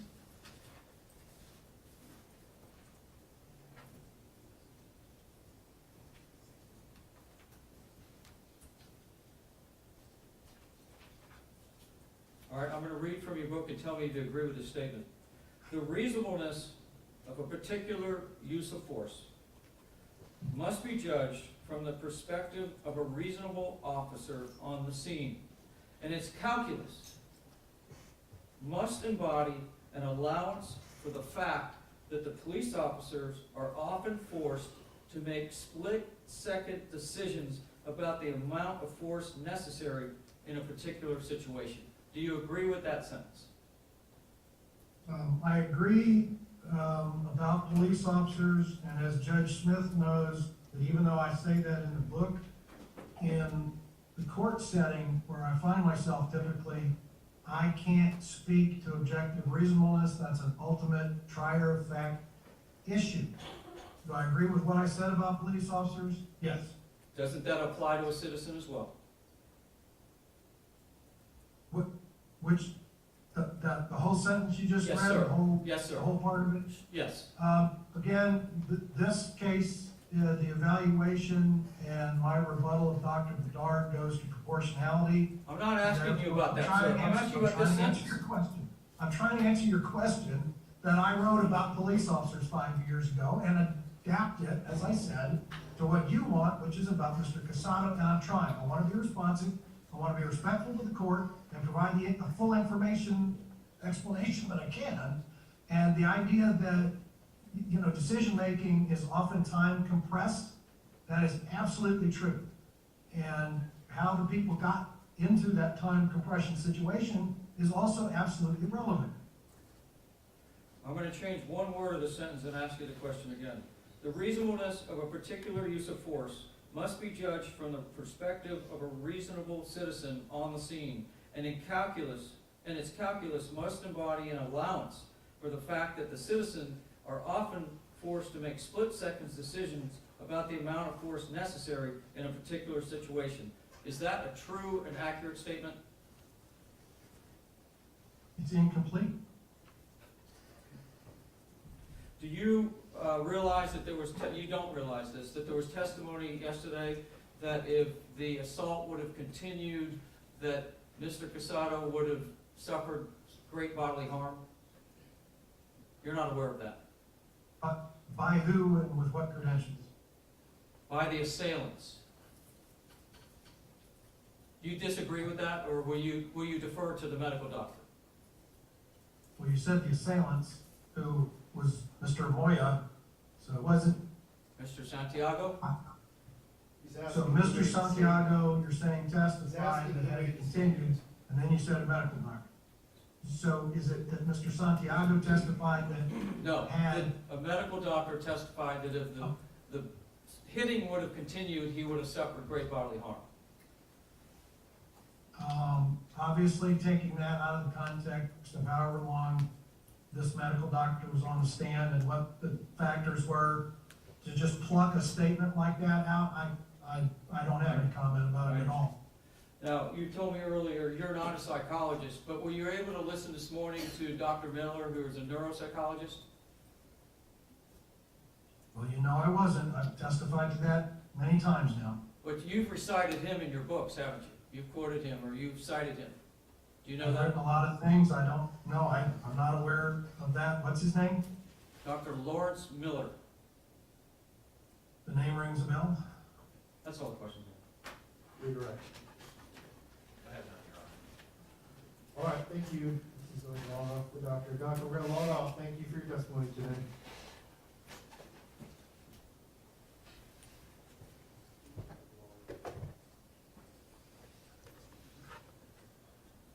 Any additional witnesses for the state?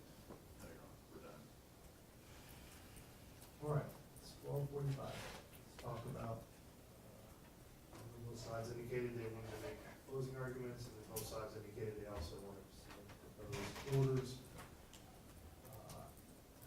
How much time are you needing for this closing arguments?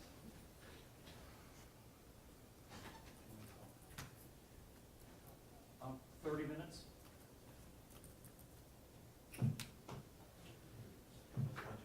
Johnson, same? It's fine.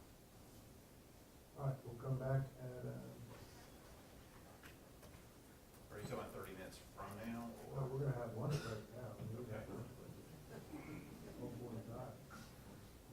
We'll come back at 1:45. I need to give everybody else a bit too. So, we'll come back at 1:45 on the closing arguments, and then just so we're clear, both sides are requesting a written order, so there will not be a ruling today. I will reserve ruling until I receive the proposed written judgments from both sides.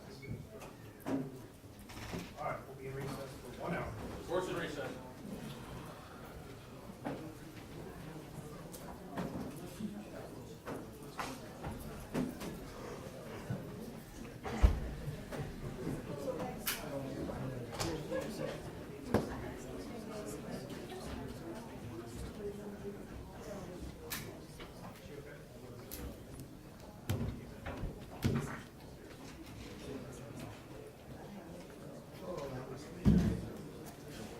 Man,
Listened attentively to all the testimony in this particular case, and I know that as a lawyer and a judge, you understand the issues, the legal issues, the factual issues at hand. But I do appreciate the opportunity to address you and to summarize the arguments and the evidence that was laid out in the last 4 days. As Your Honor knows, that it is the state's burden in this particular case to prove by clear and convincing evidence in this particular case, and really what boils down to the singular issue in this particular case, and that was at the moment that Louis Casado used deadly force, did he reasonably believe that he was going to suffer death or great bodily harm, and that his use of force was necessary to prevent that. Now, a lot of people can look at the evidence in this particular case and come to different conclusions. But here's the thing. We heard from a lot of different witnesses who saw the event from a lot of different perspectives. At the end of the day, it's going to come down to what Your Honor sees in the video. This is a situation that was captured on a number of different cameras, and the event was recorded. But there's two particular things that I think the court should focus its attention on. And that is, number one, we heard a lot of evidence in the last couple of days about reaction time and all of that kind of stuff. But all of the stuff that we've heard the last couple of days really presumes that at the moment that he pulled the gun, that his use of force was proportional to the force that was being used against him. Was that use of force reasonable under the circumstances? And would a person in the same situation reasonably believe that that force would cause them death or great bodily harm? And as Your Honor saw from the video, these were slaps. Now, I'll grant you, when you watch the video, they were hard slaps. I'm not going to get up here and try to pretend otherwise. I'm not going to get up here and pretend that somehow Adam Amoia, Felix Ramos Santiago were justified in doing what they were doing. They were wrong. They were dead wrong. They shouldn't have done it, but they did do it. But at the end of the day, these were slaps. They weren't punches. They didn't use a weapon. They used a firearm. And there was some discussion, some argument, some testimony about how there's really not much difference between a slap and a fist. And reasonably, that's just simply not the case. A fist is you're basically using a very hard object supported by bones against someone's face. And here, the palm of your hand, there's a lot of skin, tissue, muscle. It's a lot softer. And most people reasonably understand that. That's what happened in this particular case. Are you telling me that if there had been punches, that the analysis would be different? If there had been actual punches, fists, as opposed to open hands, then he would have been entitled to? I think it would have been it's a closer call, to be sure. I'm not going to concede that, Your Honor. I think, first of all, when you're talking about proportionate force, you look at, okay, he had a gun. Did they have a gun? They didn't have a gun. Did they have some other kind of deadly weapon? They didn't have another deadly weapon. Did they have any kind of weapon? They had no kind of weapon. And then you begin to look at what they did do, and would a reasonable person in that circumstance reasonably understand that could cause them death or great bodily harm? And here, they were slaps. They were slaps. What about the testimony of the medical examiner that this portion of the hand here, which clearly the second strike was more with this portion of the hand, was just as powerful and strong as a fist? Right, and his testimony also, Judge, was that he was asked that question, but he also said it would be extremely rare that something like that would cause death or great bodily harm. That was his testimony. Well, when you talk about something that's rare, that's a reasonable person would not understand that to be something that might cause them death or great bodily harm. So that's the first part of this analysis. Mr. Casado would have been perfectly justified in using any other reasonable force to repel the force that was being used against him, but not pulling out a gun and shooting Adam Amoia as many times as he did, which leads me to the second part. Would he have been justified in shooting Mr. Santiago? No, Your Honor. Mr. Santiago hit him once and did, like I said, hit him hard. Mr. Santiago at that point move back. And I know there was testimony or argument that Mr. Santiago was moving in his direction. That's really open to interpretation. But you don't believe that the strike from Mr. Santiago in and of itself was sufficient to have created a reasonable person to believe that they were in fear of great bodily harm based on the force of that? You would agree with me that, at least on the video, is by far and away the strongest of all of the blows that were thrown. Of course, Your Honor. Yes, I would. But I do not believe that. Our argument, Your Honor, is it doesn't matter what I believe, or what it matters what a reasonable person would believe in the circumstance. But my argument to you is that a slap to the face, a reasonable person, and here's the other thing about it. When most people understand that when you're slapping someone, that it's almost like that's a message in and of itself, that I'm not trying to hurt you like really badly. And most people would understand that. In this particular case, Mr. Casado didn't do anything else to try to repel that force. We backed away, right? True, but I'm talking about Put his actually hand up. using actual physical force. When you say repel the force, I'm talking about using affirmative force to repel, such as fighting back, Your Honor. Fighting back, using your hands to fight back. The second part of it too is once he used the force that he did, he continued to shoot over and over and over again.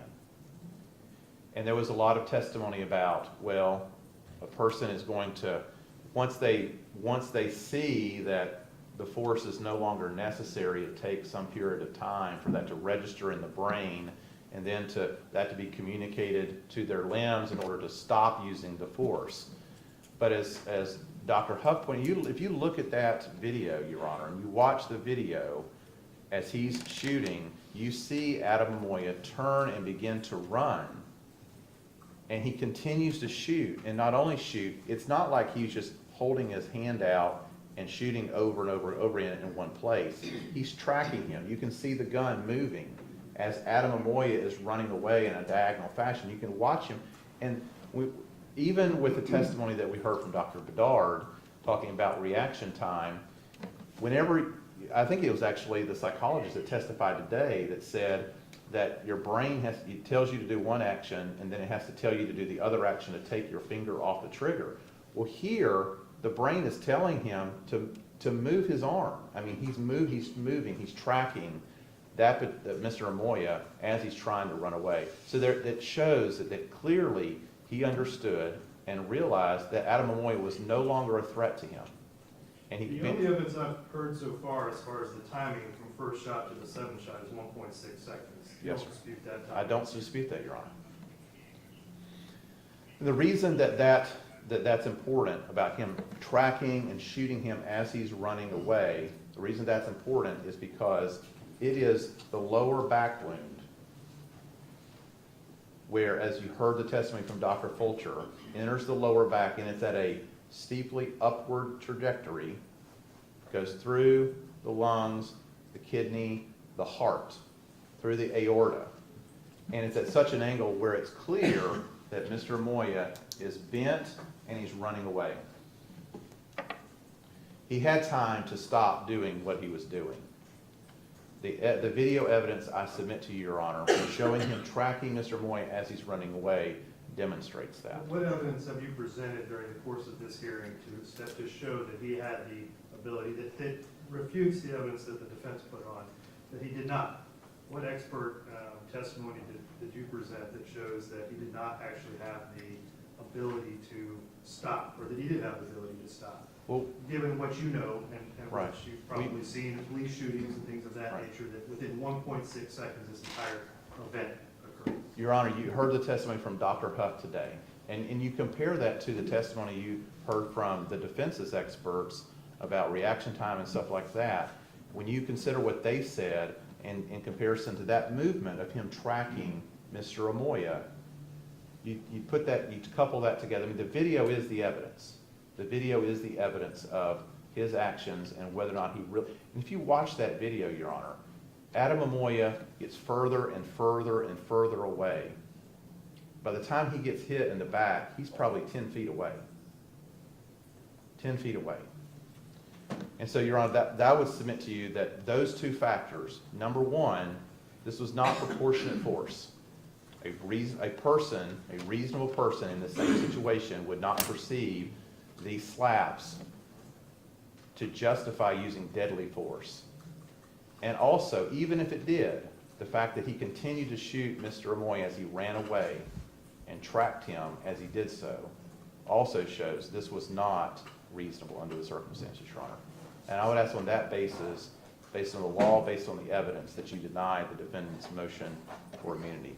Let me just ask a few more questions. Number one, why don't we have Mr. Casado's blood alcohol level? Why was that not taken at the night of the I don't have the answer to that question, Judge. That's, Was a search warrant sought for it?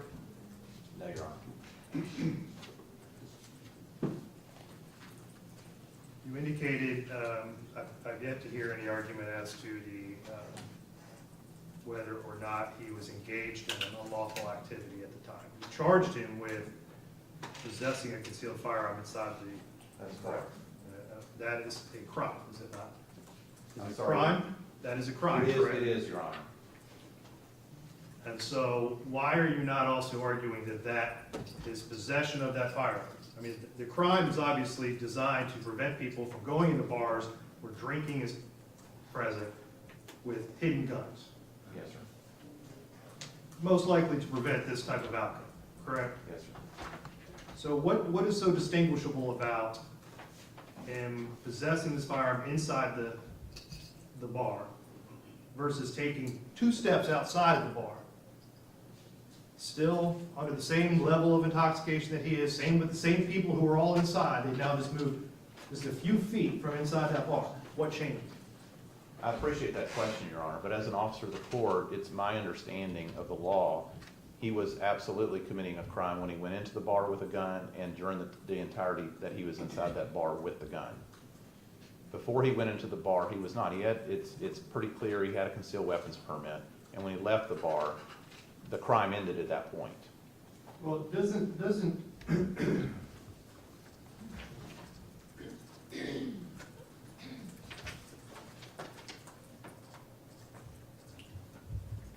isn't there a case that suggests that the criminal activity can also be applied if it's moments before? So in other words, if you're engaged in a criminal activity, does it stop the second the criminal activity ends? Or does it continue for at least a certain amount of time? Unfixed, but certain amount of time after the criminal activity. Isn't there a case, I believe it's State v. Kirkland. Have you reviewed that case? I'm not, Your Honor. Well, it's 276 Southern 3rd 994. So I would encourage you to review that. I'm sure that Mr. Canan will certainly have arguments as that as well. But your position is that the court can't rely upon the fact that he was engaged in unlawful activity at the time, and I would have to deny and find that you've proven Right. this week by clear and convincing evidence that based on the video evidence that we've all been watching numerous times, that was not reasonable. That his Our actions- primary argument, Your Honor, is this was not reasonable under the circumstances. All right, thank you. Thank you, Your Honor. Mr. Canan?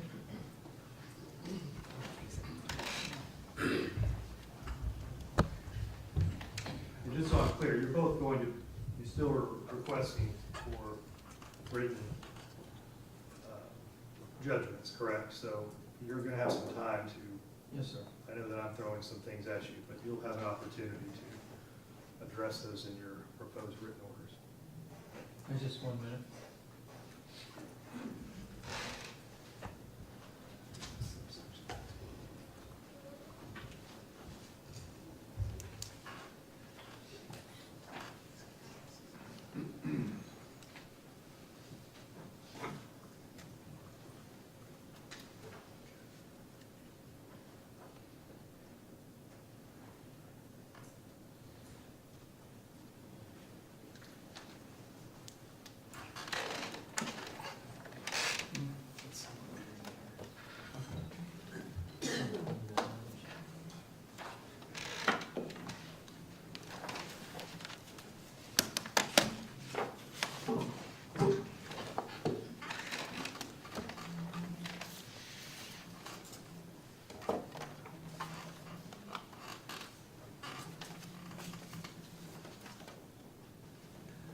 please the court. You may proceed. Thank you, Judge. I also would like, well, actually, I want to begin where I started earlier. This is a tragic event, and even though I realize it comes from me and the family, the Casados, the condolences for the great loss to the Amoia family is heartfelt. This is a tragedy, and now obviously the question is whether or not Mr. Casado is rightfully deserving of immunity, and obviously our position is we think that he is. I agree with the statement that was made by the state as far as the law.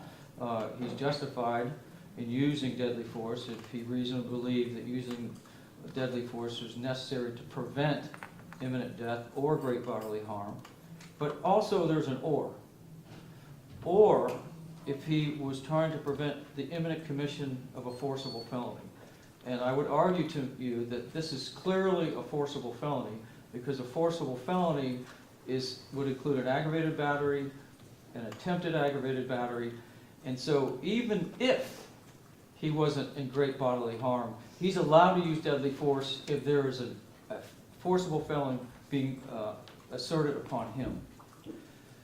The legislature is quite invested in the gun laws in this state, and in fact so much so that in 2017 they decided to change the burden, where before 17 that person accused of shooting with deadly force had the burden of proving by a preponderance of evidence that it was a justified shooting. But our legislature said in 2017, no, we're going to shift that burden from the defense to the state, and it's not going to be by preponderance. It's going to be by clear and convincing evidence. If the legislature wanted to make sure that you could only shoot somebody if someone else had a weapon, they would have said that, and they haven't said that. So obviously you don't have to have a weapon.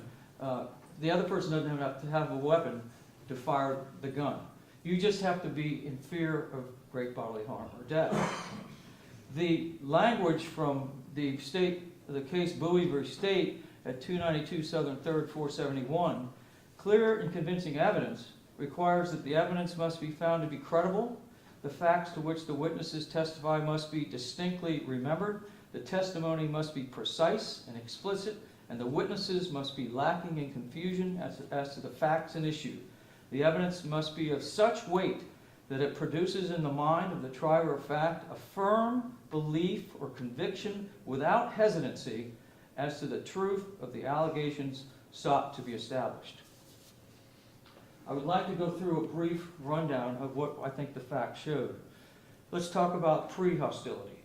Mr. Casado goes to work for 30 nights in a row, works from 10 p.m. to 6 in the morning, typically wears black, gets the night off, has some drinks. To answer your question about why they didn't do blood alcohol level, every police officer that testified said he didn't appear to be impaired. That was Yarborough and Farrell. That would be one reason why a search warrant wasn't solicited. Goes to have a few drinks, parks his car at his house and walks into town. Goes into a local bar, and you see in the video having friendship with local citizens. Even talking to a woman, talking to a man. Actually, when the bar closes, he hugs a man. He walks outside, and the same type of friendship he finds right outside the door, and he has this minute-long conversation with a gentleman, and they shake hands. And then he walks just a few feet to the east, and he gets a completely different mentality. He gets it turns out to be a hostile event. So what this case, Judge, I think comes down to, it's about science and it's about fear. And what we've tried to bring you is the science, even though the burden is not on us. Could you imagine if we didn't have the video? Mr. Britton said the first shot to the last shot was 25 seconds, and the man was running across the street and getting shot in the back. That would be the testimony. Mr. Britton said that Mr. Casado came up and got in Mr. Amoia's face. That would be the testimony. But with the video, we can see he didn't get in his face. He didn't do anything aggressive. Everybody said, I asked every one of them, was he hostile? Was he threatening? Did he cuss? Did he attack? Did he do anything that was aggressive? Every witness said no. Instead, would a reasonable person think that they might get the same treatment that they just got in the bar with some friendship? So he has this 3.5-minute conversation, it appears, out with Mr. Wiersma and Mr. Santiago. Every one of the persons I asked, did it appear to be friendly? Yes. Did it appear to be social? Yes. In fact, I think Mr. Britton testified, well, I thought Flex knew him. Thought they were talking business. Everything changes at 58 seconds before the first shot. Because Mr. Casado turns and his attention is directed towards Mr. Amoia. Because Mr. Amoia engages him. The total time that they engage until hands go on Mr. Casado is 37 seconds. You can see by looking at the video that Luis Casado is kind of pleased by introducing, or pleased that these guys' names are also Luis. Mr. Amoia actually seems to accept that. You can hear it on the video, you can see it, and he goes, oh, okay. He goes back to the wall. Then at some point, right now, which I don't know exact seconds till he puts his hands on, but it's like 10 seconds, he figures out he doesn't know anybody. He's not the same as us. He doesn't look like us. He doesn't dress like us. You don't know us, get the hell out of here. Get the fuck out of here. And you would think that a reasonable person at that point might think, what? In fact, he leans in. And you can hear him say, what? That would create confusion. What do you mean? I've just been having this conversation, and you're actually telling me I have to get out of here? That's confusing. He doesn't move within a second or two or three. But it's not much longer that hands come on him. Hands, physical hands, from a guy who's a .26 and got hydrocodone in the system. Basically out of his mind, because he might not have done this otherwise. Turns him, pushes him. Would the reasonable person then be confused? You just put your hands on me. How do I react to that? Would the reasonable person put their hands up and say, don't want any of this? And then within a second, he slapped. Well, watch his head go. Call that a slap? This is a slap. Hit hard enough where his glasses break and come off his head. And then with less than a second, comes a throw by Santiago from here all the way through, knocking him so hard that it buckles his knees and he almost falls and hits his head on the ground. That's a reasonable inference. It appears almost falls. But he's able to bobble his way back up. And now we know he's dazed. The medical examiner said he'd be dazed. The medical examiner said it would take him at least 2 seconds to try to get his composure back. But now he also doesn't have his vision correct. It's certainly been compromised. You would think then they would give him time to walk away, even though he doesn't have to. The law doesn't require him to. From that time of the hands up to the first punch is 1 second. From the time of the bobbing back up, it's another second, where Mr. Amoia is coming after him. And he's backing up. Why is he backing up? Because he's afraid. And he's putting his hand up. And now he's confused, he's dazed. And what you hear from Mr. Ray, that the blows were coming, even though they get off of video. And thankfully for Mr. Ray, who's only feet away on the west side. The blows were coming and knocked him back into the wall, where Mr. Ray thought he was going to fall to the ground. He thought he was going to have to try to grab him. But the wall saved him. But at that very moment, he said he was being hit by the left hand, and that his hit by the right hand. His head turned to the right, and he saw his eyes. He saw his eyes rolling back in his head. He said it looked like a boxer, someone dazed. The exact same word that the medical examiner used after the first 2 blows. And so in fear and in panic and in survival mode, he shoots his gun and unloads as fast as he can. We brought you the science We brought you Dr. Bedard, who's a psychologist. He's a human factors expert. We brought you Dr. Miller. That's the science of neuropsychology. The state brought you Dr. Huff, who has a doctorate in public administration, who's never done a standard ground case, who didn't even know what the standard was, who wouldn't answer a question with a straightforward answer. We brought you the science with taking the video and breaking it down into segments, not only of millimeters, but milliseconds, so you could see exactly what was happening.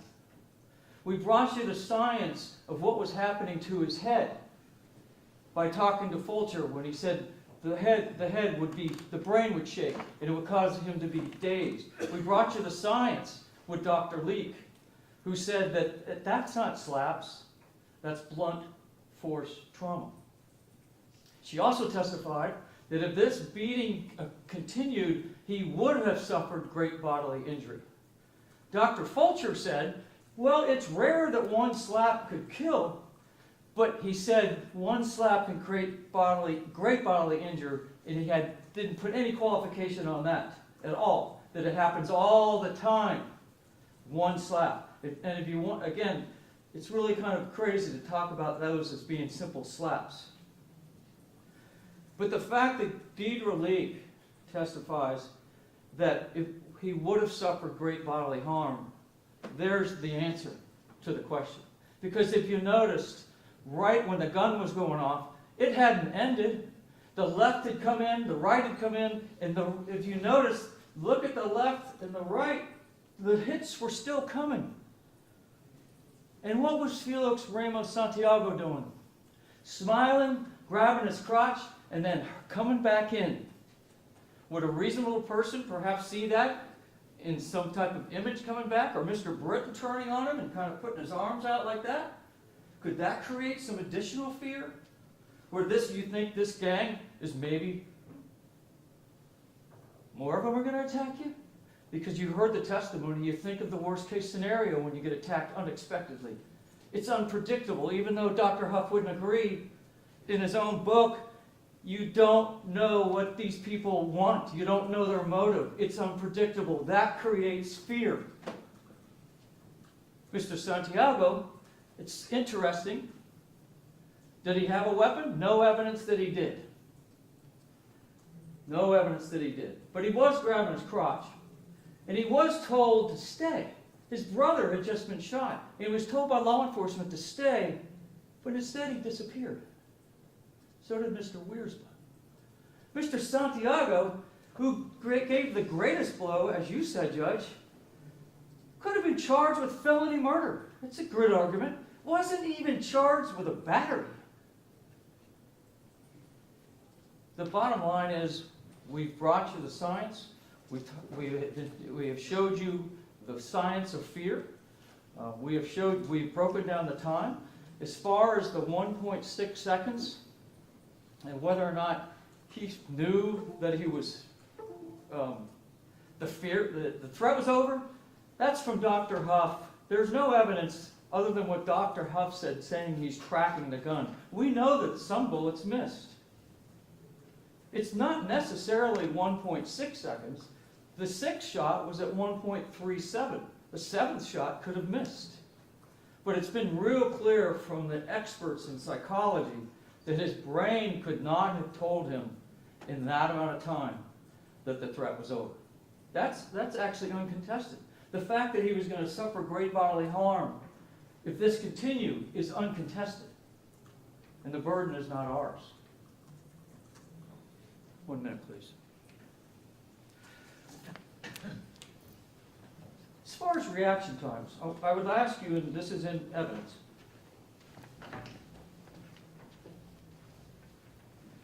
it's not until 1.6 seconds on shot 7 that Mr. Moore turns and runs. That tells you something about reaction time. It's consistent with exactly what Dr. Bedard and Miller have told you.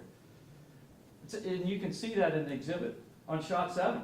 Mr. Raymond Santiago hasn't even started moving away. But after 1.6 seconds, That's when everybody starts running.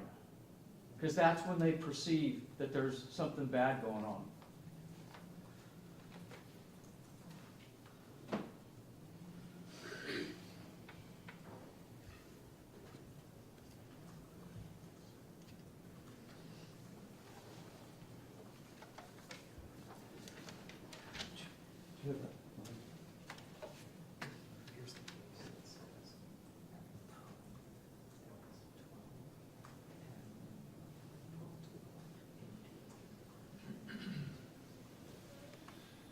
Judge, I just want to talk about a little bit about the gun. There is no law regarding this gun law that it carries on after you leave the bar. The crime is carrying into. And so, I mean, if you take it a few steps further, you know, if he walks down the street and he walks a couple blocks away, is he still part of it? Because he's outside on a public street, there's clearly a... But he's not, right? He's feet from the door. Yes, I mean, but at minutes... we don't have curtilage on structures, but on a dwelling, that would certainly be considered within the curtilage of a dwelling. He's within feet of the front door. But it is a public street, and that's what the evidence is. He And didn't even make it to the street, it's on the sidewalk. He's literally within feet of the front door, correct? I And can't... the law is, what's the purpose of the law? Is to prevent people from bringing guns into bars where people are drinking. He was outside the bar. Within a couple of feet with all the same patrons who were just been inside the bar. Now, I don't know if I'm curious about the distinction. Well, I mean, I'm curious. I think importantly, the state has conceded that. And so, you know, I think we need to move forward. You know, the bottom line is, I'm not going to disagree that the crime was in the bar, but he had walked out of the bar, and I say that as soon as he walked out of the bar, the commission of the crime has been completed. I think... So am I precluded then from making that finding because the state conceded the argument? If there's case law out there that suggests otherwise, or suggests that perhaps that's not as clear cut as we might think, I'm precluded from making that finding. I think you are. I think that's not a contested fact.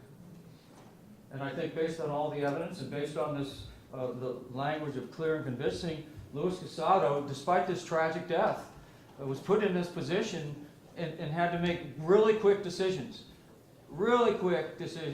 about his own life. And certainly that was a reasonable and objective thing to do.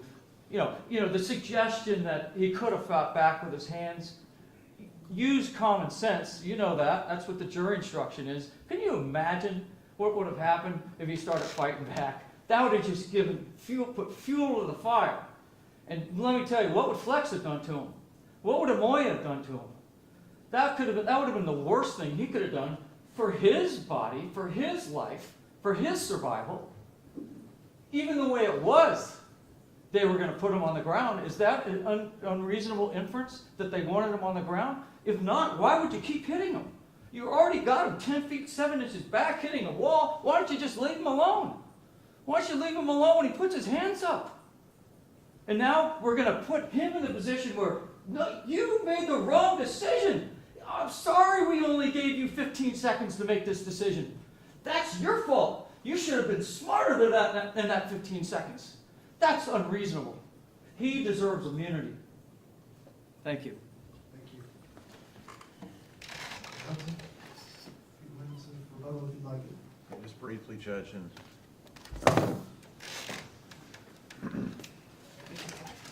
I'm certainly not going to respond in kind by referring to any of my colleague, my opposing counsel's argument is crazy. Because I don't think his arguments are. I think they're reasonable. He's representing his client as I'm representing the state of Florida.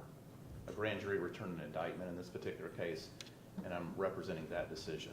Well, let me ask you, as to that, he was not arrested the night of the incident, is that right? No, he was not, Judge. And the reason for that is because you take care. You don't rush to judgment. You collect the evidence, you interview the witnesses, you get the videotape, and you make a deliberative decision. He was not arrested until the grand jury heard this case, and the grand jury made a decision that he should be charged. So, and that's the point. Did the grand jury have the, I know you can't necessarily get into what's presented to the grand jury, but I have to imagine that the grand jury did not have the benefit of the breaking down of the video, the expert testimony that this court has heard. They didn't have the benefit of all that when they made the determination. Obviously, I can't reveal what happened in the grand jury, Judge. I certainly wish I could, but I can't. Why didn't the state charge Mr. Santiago with battery? Well, Your Honor, I don't think this goes to any of the issues in this particular case, but, and this was not presented during the course of the hearing, but Mr. Casado invoked his right to an attorney and refused to make any statements. And so in order to be able to prosecute a case, you have to have a victim who's willing to make a statement and is willing to prosecute. Even if you have it on video? Absolutely, Your Honor. I mean, you gotta have somebody to testify that that it was an unwanted touching. I mean, it certainly, you look at it and say, that seems obvious, but you need somebody that's gonna come and testify to that fact. And he invoked his right to an attorney, Your Honor.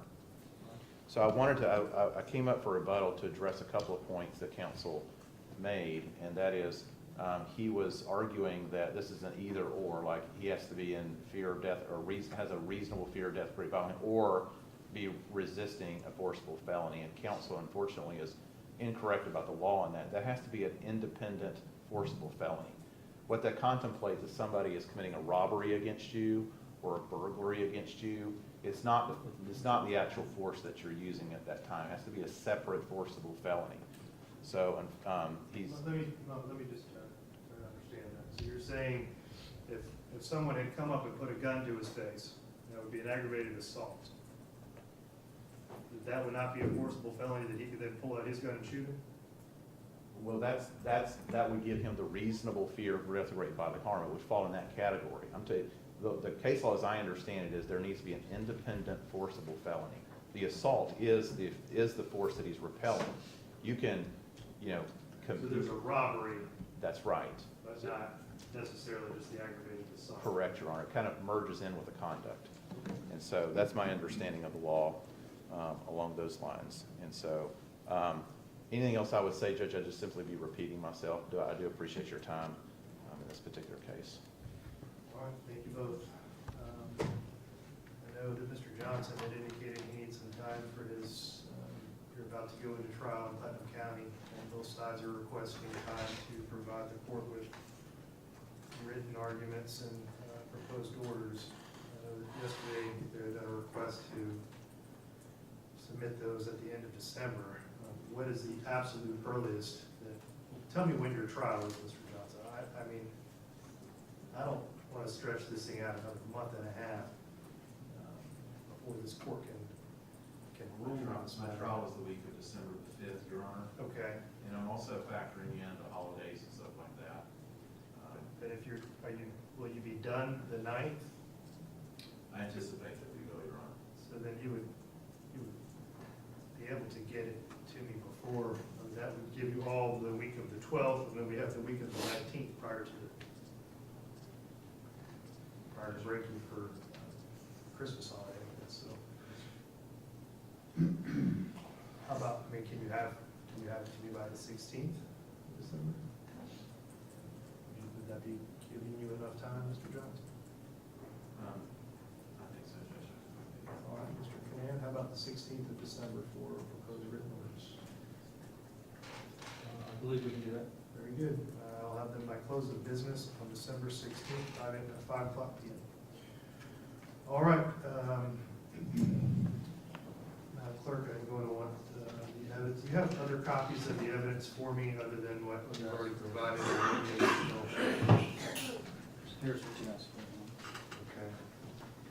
And do I have any of your evidence? You not. I do not?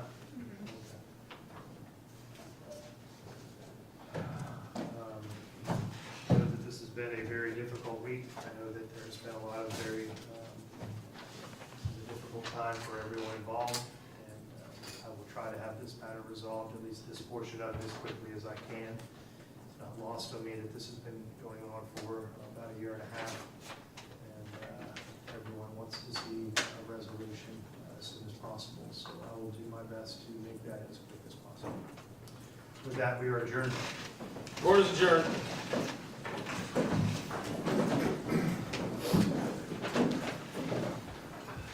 Judge, we need a pre-trial date. Put this back on.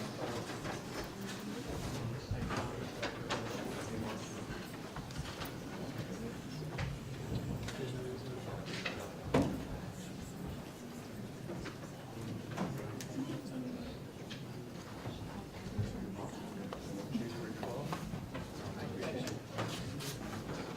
Mr. Finan, Mr. Johnson, we need a pretrial date, January 12th for pretrial. This is the backup date. I need to sign that.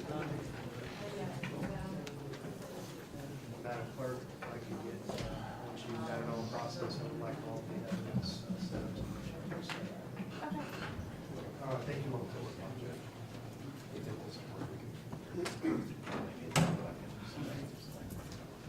All right, we got some talking to do.